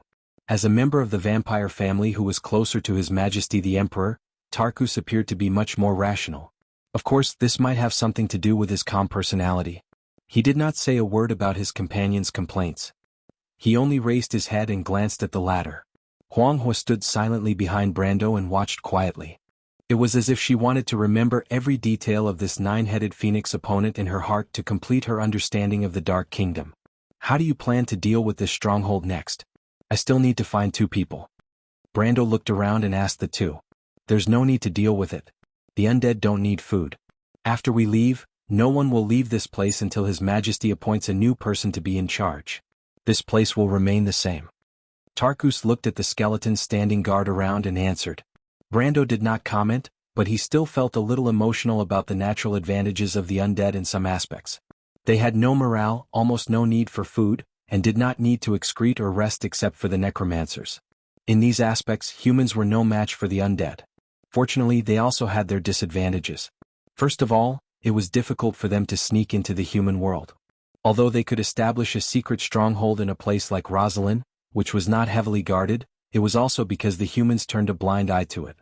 Otherwise, the Holy Temple would only need to use detection of the undead or life to scan for the undead hidden in the human world. On the contrary, humans were very common in Madara. First, there were the merchants and travelers who crossed the Sea of the Dead Moon from Nine-Headed Phoenix and Rubik. Then there were the necromancers, dark acolytes, and all kinds of exiles, criminals who were exiled by various countries and people who could not see the light of day. If Madara wanted to capture all the humans living in its territory, it would be a mess. Second, the basic command unit of the undead was based on the number of necromancers, and the necromancers themselves were not very intelligent. Therefore, except for the Black Knight Guards established by Insursta, the undead rarely used complicated tactics. Before the Battle of the Oblique Forest, the players said that the undead in Wond liked to use a sea of skeletons to charge blindly. It was not an exaggeration. In fact, it was a choice made by the Dark Lords because their basic officers were not enough to support complicated tactics. Then come with me, he answered. Many scavengers would choose to buy or rent a house in the west of Rosaline City because most of the people who made a living in this area knew about the secret passage that led to the outside of Rosaline City. The secret passage was first built by a group of vicious pirates in the past.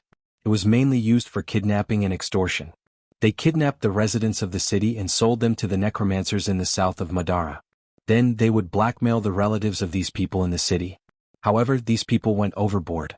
They kidnapped the son of the Rosaline Lord, who was the brother of the current Rosaline Lord, and threw this unlucky fellow into the sea. Then these pirates were wiped out by the Rosaline family's fleet at sea. Most of them were captured and hanged, and the few survivors went to the Swift Plains in secret. From then on, this secret passage fell into the hands of the smugglers, and it continued to be used until today. Until today, the true owner of this secret passage had always been the army of the Rosaline Lord. After all, the army had always been the uncrowned king of the smugglers. A few knight captains controlled this business, and it had been passed down from generation to generation. It had almost become an industry, and through it, they maintained a tacit understanding with the various forces in the city. Therefore, for a long time, almost everyone who walked on the dark road or wandered on the sea, Rosaline's nickname for pirates, knew this fact. Most of these people who needed to stay in Rosaline knew that they were not very popular in the world of order, and their safety and lives might not be guaranteed. Therefore, they needed this escape route. In other words, in a sense, they were receiving protection. Of course, these desperados had a tacit understanding with the army of the Rosaline Lord, so naturally, they had to avoid the wise eyes and ears of the Rosaline family. In such a situation, Na Xian was no exception. However, he was generally considered a respectable person in the scavengers, so he sold an entire building at number 52 West Street, and used it as the nominal headquarters of his caravan. During the busiest period of the Dark Road, this building was quite famous in the circle. The customers who came here were merchants who entrusted him with transporting goods, and many of them were merchants with official identities who traveled through the Taya Strait, as well as their butlers. There were even death wizards who specially came here to order. However, ever since the skeletons of Madara suffered a crushing defeat in the Bone Wilderness, The business here, or rather the entire scavengers ecosystem, withered day by day. Many of them switched careers and became pirates. Some of them stopped and left the dirty slums, never to return. Some became mercenaries, but that was usually the choice of a penniless pauper. In the Taya Strait, mercenaries on merchant ships were not much different from cannon fodder. When Na Xan raised his head to look at the rusty signboard in front of the building, his heart was filled with memories of the past. There was a triangular symbol on the iron signboard, which was the logo of the company that he and his earliest partner had decided on. Unfortunately, that partner of his had a short lifespan. He died of lung disease early on and was buried in an unknown grave in the outskirts of Rosaline. God knows if anyone had cleaned his grave after that. He sighed and took out the key from his pocket to open the door. Back then he had promised that he would return to Nine Phoenix together. Now that he had earned a lot of money, the hope of returning to his hometown was still slim. It was so different from his original plan. The family business that he earned from running the dark road for half his life did not seem to be of any help to his goal. On the contrary, it was a young man that he accidentally saved during his last trip between Tormlo and Rosaline that gave him hope of returning to his hometown. He did not know what that guy would think if he knew about his situation. He opened the door, but there was no one in the hall. It seemed that his men had not returned yet, and he did not know if they had found out the information that the Lord wanted. His mind was filled with distracting thoughts when he suddenly heard the sound of footsteps. A person was walking down the stairs from the second floor. Seabass. He raised his head and saw a dark-skinned young man in a gray apron walking down the stairs. When the latter saw him, his eyes were filled with surprise. He shouted happily, "Uncle Naixen? You scared me to death. I thought you guys went to the underworld again and I wouldn't meet you guys again." "I just came back from the dark road," Naixen replied. At the same time, he frowned and looked at the young man. This young man was the only descendant of his poor partner. He did not want him to walk the same path as him, so he spent a lot of money to send him to become an apprentice of the Lord's blacksmith. "Why did you come out? Who allowed you to leave the castle? Did you sneak out?" "Of course not. I don't have the guts. Uncle Naixen," Seabass quickly explained, "a lady asked me to come out. She asked me to help her with something in the city." "Then what are you doing here?" Chapter 12:26. "Then what are you doing here?" "She asked me to help her find someone. Rosaline is so big I don't have the ability to do that. However, I knew that Uncle Xan would have a way, so I came. I didn't expect you and the others to not be here." Seabass thought of something and asked, "Uncle Xan, did you just come back from the dark road? Oh my God, wasn't the dark road sealed by the monsters? Are you all alright?" "It's fine, but you're right. The dark road is completely broken this time. The skeletons have already decided to give up on Tormulo. If we go any further we'll reach the skeletal salt pond. It's impossible to go there." Naixen looked at him with a serious expression. "I was just about to talk to you about this. Even if you didn't come out, I would have thought of a way to find you. I might be going back to Nine Phoenix. Do you have any plans?" "Going back to Nine Phoenix?" Seabass was stunned. Delphian's delicate face immediately appeared in his mind. He frowned slightly, and a trace of hesitation appeared in his eyes. Naixen saw his expression and understood his thoughts. He sighed silently and said, "If that's the case, you should stay by the Lord's side. This is a good job, don't lose it. The Lord might go to Swift Plains in the future. It's much safer there. If there's a chance in the future you can still come to Nine Phoenix to take a look." "Uncle Xan." The youth heard him and could not help but feel a little sad. "All right." Naixen waved his hand. "Don't talk nonsense. Who are you looking for? I'll see if I can help you." "A man called Brando." That name doesn't sound like a local. Naixen was stunned for a moment. Suddenly, his eyes widened and his voice sounded like a broken gong as he shouted, "Damned brat, what did you say? You're looking for Mr. Brando? Uncle Xan, do you know this person?" Seabass could not help but be stunned. "No, you better tell me why you're looking for that lord." Naixen interrupted him and said loudly, "That lord?" Seabass looked troubled. "I promised to keep the secret for that lady. I have to personally deliver those things to him." "Conservative my ass." Naixen was flustered and exasperated as she said, "Don't cause trouble, little brat. That sir is a powerful figure. Use your brain and think about how much weight you have." Seabass opened his mouth. He had never seen Uncle Xan like this before, and he couldn't help but hesitate.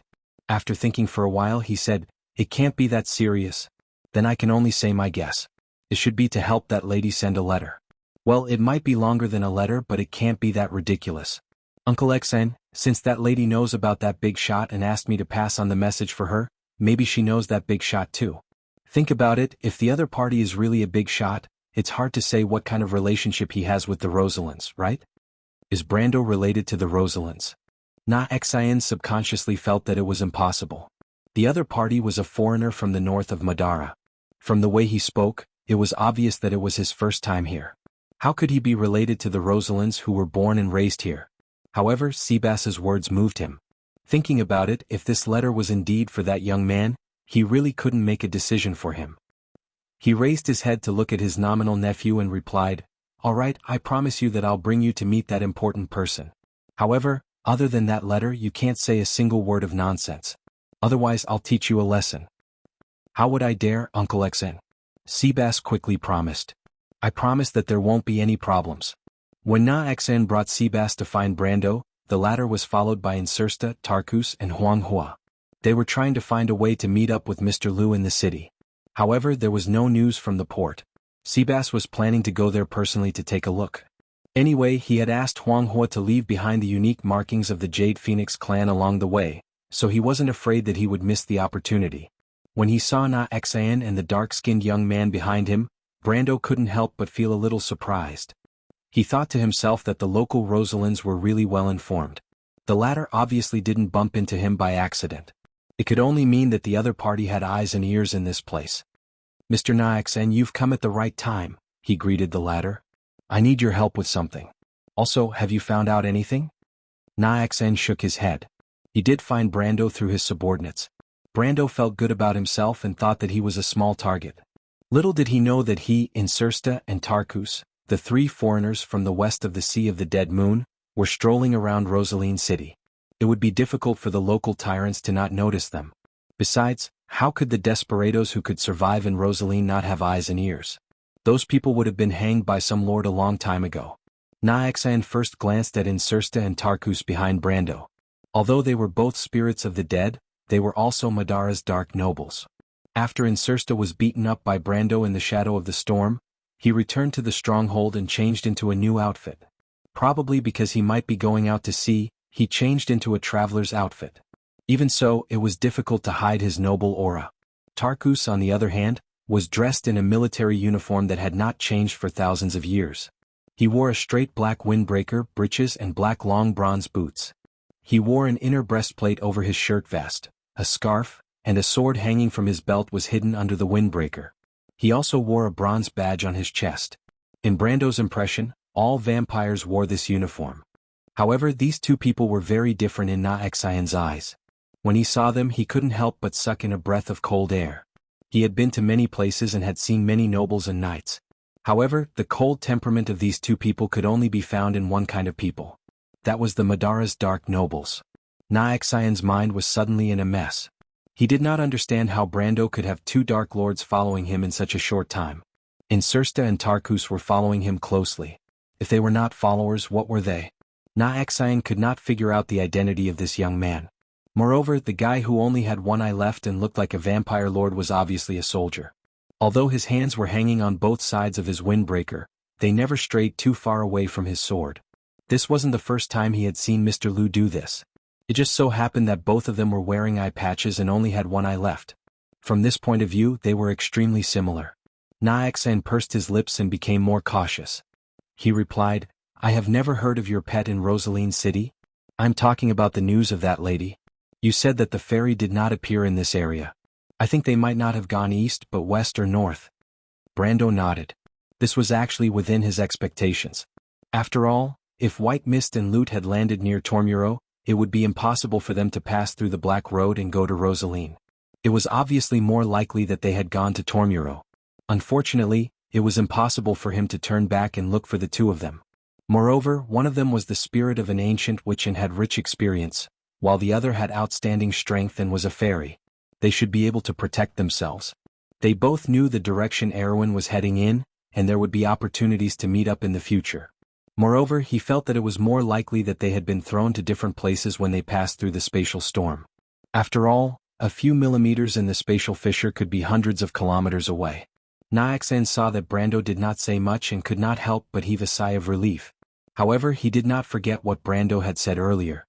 He quickly asked, "Sir, do you have any other orders?" "It shouldn't be a problem for you," Brando replied. "Mr. Liu has gone to the port. We are going to meet up with him now. Can you think of a way to find him?" "That's not a problem. The port and the West District are the places where the scavengers have the deepest roots. I have many friends at the port. It won't take too long to find Mr. Liu." Naxan patted his chest and promised. After he finished speaking, he was about to turn and leave, but the young man behind him became anxious. He quickly grabbed Naxan's sleeve and pulled hard. Naxan's expression changed. Initially, when he saw Insursta and Tarkus, he subconsciously changed his mind. He felt that it was best not to get involved in the affairs of these important people. After all, Brando might not have any relationship with the Rosaline family, but the connection between Madara and this land had never been cut off. Even after the appearance of the strange monsters. He did not know about the filthy relationship between Madara, the Phantom Chariot, and the Rosaline family, but the Rosaline family had been at war with the spirits of the dead for centuries. He did understand this point. Unfortunately, even though he understood it, it did not mean that Seabass understood it too.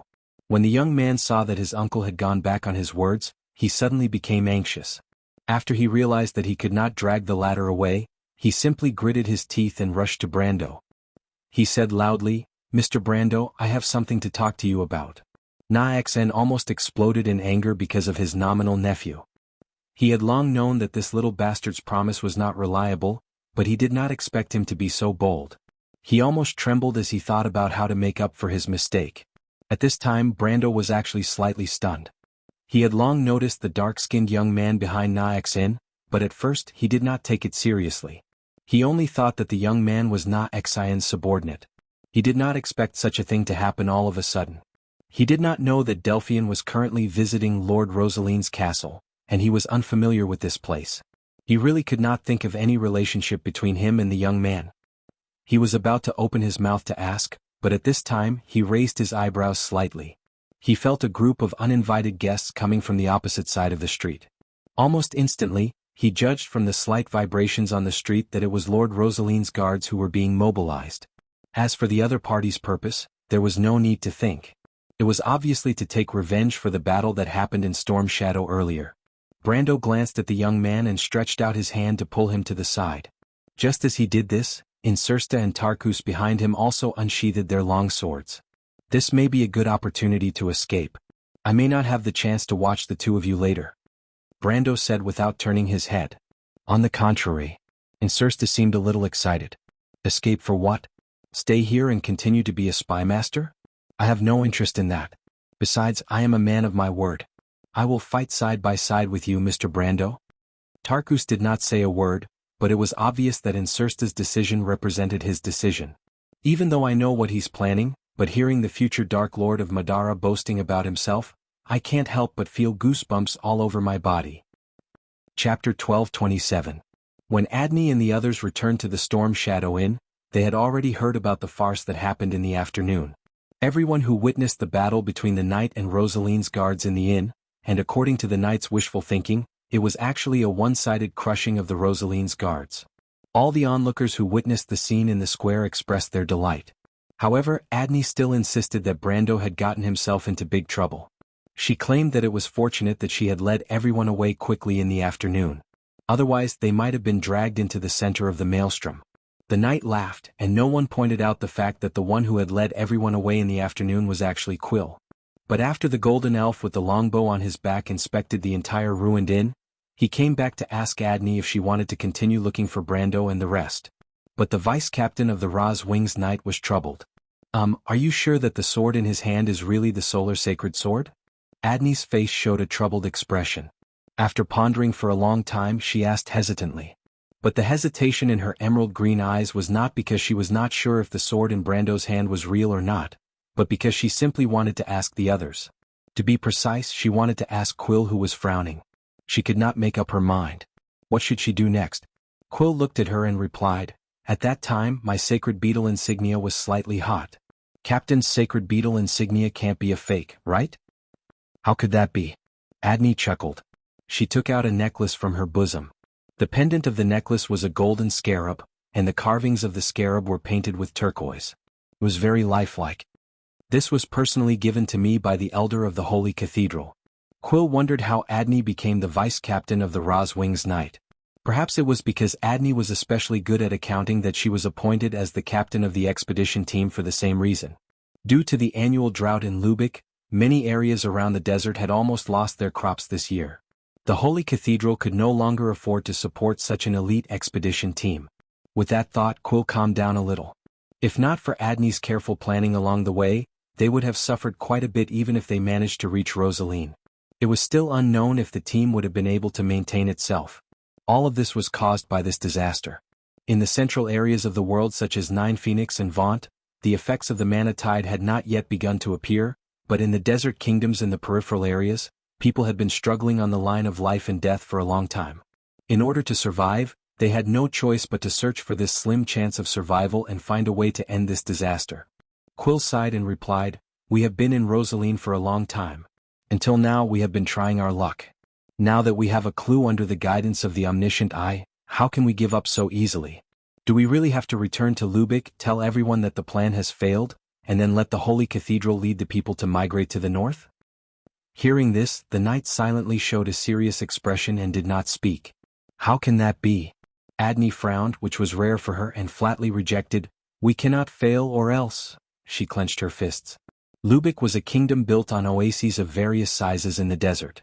What kind of experience would it be to leave an oasis and migrate to the endless desert? While legend said that the north was a paradise, the truth was that no one had ever been there.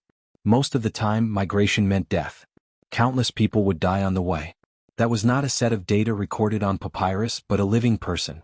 Adney had seen towns and cities that were in dire straits due to food shortages. The entire city had lost all order in a short period of time, and the humans had turned into beasts. Strong youths, or rather bandits and robbers, had become the masters of the fate of others. The elderly were killed and women and children were turned into commodities, or even food. She had also seen towns and cities that were forced to migrate due to the disappearance of oases. Entire tribes died on the way, and the entire southern part of Lübeck seemed to be slowly but surely disappearing. Under the pressure of the calamity, the cultists took the opportunity to spread rumors that their one true god would save Lübeck at the moment of the apocalypse.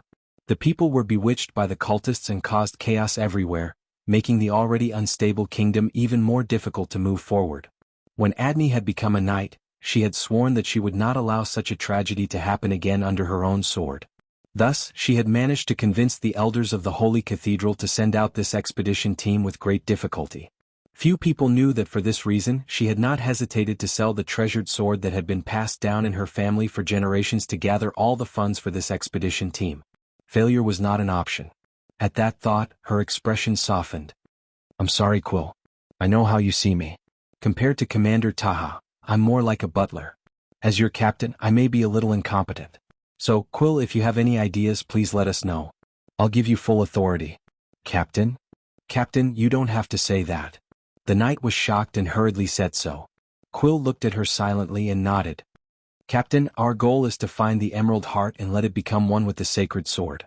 After that, the elders will open the Holy Cathedral and summon the Emerald Staff. The Staff of Nature gave Lübeck everything, and I believe it can do the same today. In order to achieve this goal, we followed the Holy Cathedral's prophecy to the east, all the way to the land of Rosaline. After all, the Emerald Heart had disappeared for thousands of years, and no one had ever seen its true appearance before. It would be very difficult to find it. This was something that we had all expected. But we've been here for so long, and apart from hearing that the 9 Phoenixes once had a heart of the Jade Dragon, we haven't found any other clues. The last time the heart of the Jade Dragon appeared was over 2,000 years ago. Its significance to the 9 Phoenixes is no less than the heart of the Jade Dragon to Lübeck. Similarly, there are countless people from the 9 Phoenixes who are searching for its whereabouts, but to no avail. Quill frowned as if this was his subconscious action. He slowly narrated to his companions. "Until today, we met a person who carried the sacred sun sword." He stopped. After a while, he continued, "The solar holy sword has nothing to do with the nature scepter, but I've heard of a legend before. In the calendar of Saint Ida, every time the turn of the era, the holy relic will descend upon the world and even fall into the hands of a single person. When this happens, the holy relic will automatically combine and appear in different forms, opening the door to the future. Is there such a legend, Quill? Adney could not help but interrupt in surprise. You know that I'm the gravekeeper of the Desert of Wisdom. I'm the guardian who buries the secrets. Adney glanced at him and nodded silently. She knew Quill's identity. If not for the fact that this expedition team shouldered the fate of saving the entire desert, as a member of the Mausoleum Keeper, Quill might not have taken a single step out of the Wisdom Desert in his entire life. And then? Someone asked. Actually, Ra's omniscient eye is such a sacred item. It appeared in Lubeck 3,000 centuries ago and witnessed the end of that era. Quill looked at the knight and said quietly, there are no longer any legends about that era, and the prophets only knew about it from the information left behind by the omniscient eye. All the knights, including Adney, seemed to be stunned. They looked at Quill, unable to speak for a long time. In the legends of Lubeck, Ra's omniscient eye was his divine artifact, a sacred item formed from one of his eyes. It integrated all the wisdom of the supreme ruler of Lubeck, the sun god, omniscient and omnipotent. It was said that it could see the past, present, and future, and even create an era. People made it sound like a god, but in fact, very few people had actually seen it. Only some legends of distant origins mentioned that the omniscient eye was kept in the temple in the center of the Desert of Wisdom. And that was the absolute forbidden zone in the center of the desert. Any outsider who dared to set foot on this land would die at the hands of the mysterious gravekeepers. These gravekeepers were all sworn that once the hunt began, they would not stop until death. In fact, in the minds of most of the people of Lubeck, Ra's omniscient eye was not a physical existence, but more like a symbolic symbol. It was a symbol of the sun god's existence in this world, similar to the feelings of the mortals of Wone toward the Azure Lance, the holy lance that created an era above the earth. It was like a god guarding this era of mortals. As for where it had gone with the Azure Knights after the War of the Fifth Era ended. However, very few people knew where it was. In contrast, the legendary sacred item of the sun god, the equally magical sacred sun sword, was more like a weapon that the sun god had promised to mortals. Adney opened her mouth slightly and said, Quill, you said that sacred items will combine with each other and form different forms? Lord Ra's omniscient eye is just one of these forms? Chapter 12:28. Quill looked at her and nodded. Then, as if he was not going to stop until he said something shocking, he took out a metal magic box from his chest. When I left the holy sanctum this time, the great elder specifically asked me to bring this out. This is the true form of the omniscient eye. In fact, ever since its era had passed, the power of the god that carried the omniscient eye had passed away. The omniscient eye that was left in our world is just an ordinary divine artifact. The knights subconsciously scattered, looking at the small box in Quill's hands. Although Adney didn't act so exaggeratedly, her emerald green eyes were still staring at it, unwilling to let it go. I'm not dreaming, right? This is the omniscient eye. Her expression changed and she grabbed Quill's hand and pressed it back. God, how dare you take this thing out just like that? Is your head carved out of elmwood? Don't you know that this is the sacred object of our entire desert? Quill seemed to have realized this as well, so he did not take his hand out again. Instead, he said to the others, the omniscient eye is not as sacred as you think it is. Adney, you should know about the azure lance that was brought to the mortal era in the last era. It is actually the same thing.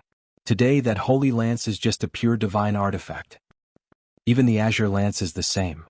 Adney's worldview seemed to have been turned upside down, and she stood there for a while before she recovered. You mean, that guy, the one with the sacred sun sword, maybe the emerald heart is also with him? It's just a possibility. Quill did not seem to be too excited. In fact, when he officially became the tomb keeper, when the elder told him this secret, he was just as calm. But even if the emerald heart is not with him, the omnipotent and omniscient God Ra has let his sacred sword appear before us. Isn't that a guide? Don't overlook this just because it is in the hands of a foreigner. Adney's expression turned serious. At least one of her identities was the leader of the Knights of Ra's Wings, and she was the most devout believer of the sun god. You're talking about Quill. The other knight nodded in agreement. They had a new understanding of the tomb keeper who had joined them temporarily. Quill looked at the vice-captain of Ra's Feathers and said to her, There's something I have to tell you, Captain. There are many reasons for a team to choose a leader, but Mr. Taha and the elders definitely didn't choose you because you spent all your money to build this expedition team. As far as I know, there are many rich people in Sha'ira who donated money, but the person who is now our team leader is you, not them. Hearing him say this, Adney couldn't help but be stunned, turning back to look at him. Quill didn't care about her expression and continued, Mr. Taha trusts your ability, just like how we trust our captain. If it weren't for you we wouldn't be here, so please don't belittle yourself. But that. Adney blushed, which was a rare sight. Should I say thank you, Mr. Elf? The knight immediately cheered in unison. But soon they had to admit that Quill was right. No matter what kind of person the person with the sun god sword was, they couldn't remain indifferent. Instead of questioning here, it was better to take action first. After all, they had to make contact, so it was necessary to find out where the other party had gone. Thanks to the elf's reminder, the knight soon heard that Brando and Phoenix had gone to the West District after leaving the Storm Shadow Inn. Of course, they also had to thank Brando and Phoenix for not hiding their whereabouts when they left, because it was both unnecessary and completely meaningless. While the knight went all the way to the West District to look for Brando and Phoenix, Delphian was also looking for the whereabouts of something in Rosaline's castle. That thing was called the Mystery of Emerald. In fact, the Prime Minister's daughter wasn't sure if it was the thing she had imagined, but she believed in her judgment. Just like how she had sought revenge from Brando, Delphian rarely doubted that she would make a mistake. And the key was not whether she made a mistake, but whether she could see her own heart clearly. She knew that there were many people in this world who could not make mistakes or make fewer mistakes, but there were very few people who could follow their own wishes.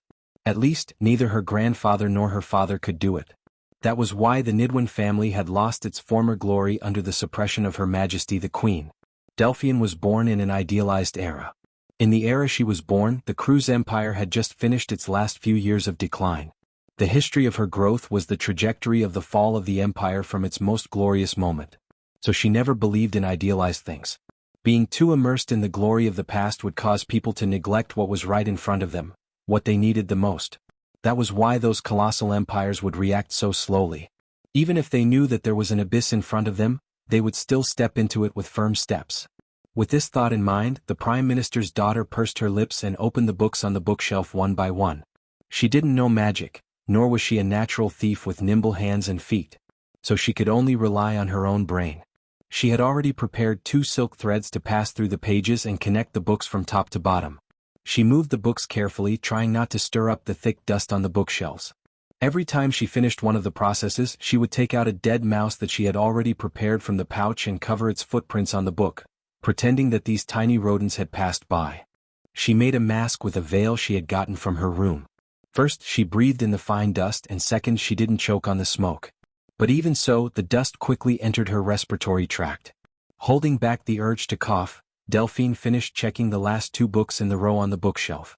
At this time, every time a maid or servant passed by Lord Rosaline's room, she would carefully put down the work at hand and retreat to a dark corner.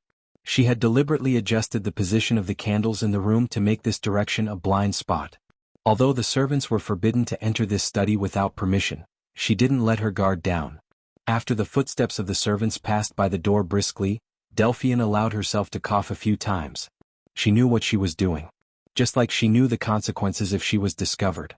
But from the moment she woke up on the bed here, from the moment she heard that voice telling her the secret kept in this castle, she knew that she would never regret it. She closed her eyes as if she could still see herself being hit by the azure lance, and then being sucked into the vortex.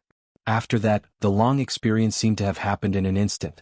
Delphian gritted her teeth and silently recalled everything she saw in the darkness. There was the thing she cared about the most.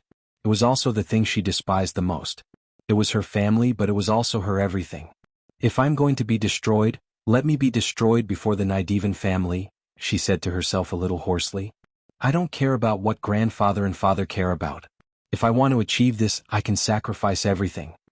Delphian rested for a moment. The damage caused by traveling in the spatial fissure was more serious than her weak appearance in this castle. It was far from recovery. The reason she did this was to let the fat Lord Rosaline feel more at ease. At least he would allow her to leave her room and move around in the courtyard or the castle. If not, how could she find an opportunity? However, these activities inevitably made her feel that the burden on her body was increasing day by day. Previously, when she said goodbye to those people in the courtyard, it was not because she was acting on impulse, but because she really could not hold on any longer. At this moment, her forehead was covered with fine beads of sweat, and faint shadows appeared around her vision. It was as if the light in the whole room had dimmed a lot. Her temples were throbbing, and she felt as if her brain was boiling. She gritted her teeth and said to herself, I hope that guy can live up to expectations. When she thought of Brando, A hatred and unwillingness from the bottom of her heart seized her heart. Delphian miraculously recovered and stood firm. She looked up at the bookshelf and realized that she had searched the bottom 3 rows of the bookshelf in the previous half an hour. She needed a ladder to go up, which was an almost impossible task for her. The Prime Minister's daughter bit her lower lip. She knew that she had to think of a way, or her work for today would have to end here. However, she had a faint premonition that this might be her only chance and she had to seize it. She hesitated for a moment, then continued to walk forward unsteadily. When she arrived in front of the bookshelf, Delphian closed her eyes and began to recall. She knew that the thing was here, not because of an unwarranted guess or speculation, but because of the information she had gleaned from the conversation between Lord Rosaline and his guard captain. Perhaps the two of them did not even realize that their conversation had been leaked, but this was enough for Delphian. When she opened her eyes again, her gaze fell on the top row of the bookshelf, which was the 4th book from the bottom. She knew that the thing she wanted was not there. However, there must be some other clues. You're tuning in to the Han Li's Wuxia Adventures YouTube channel. We're so grateful for your support, and don't forget to subscribe to join us on this incredible journey through captivating stories. Your generosity through donations truly makes a world of difference, as it's the primary source of revenue that allows me to expand and enhance this channel for you. Thank you from the bottom of my heart for being a part of this adventure.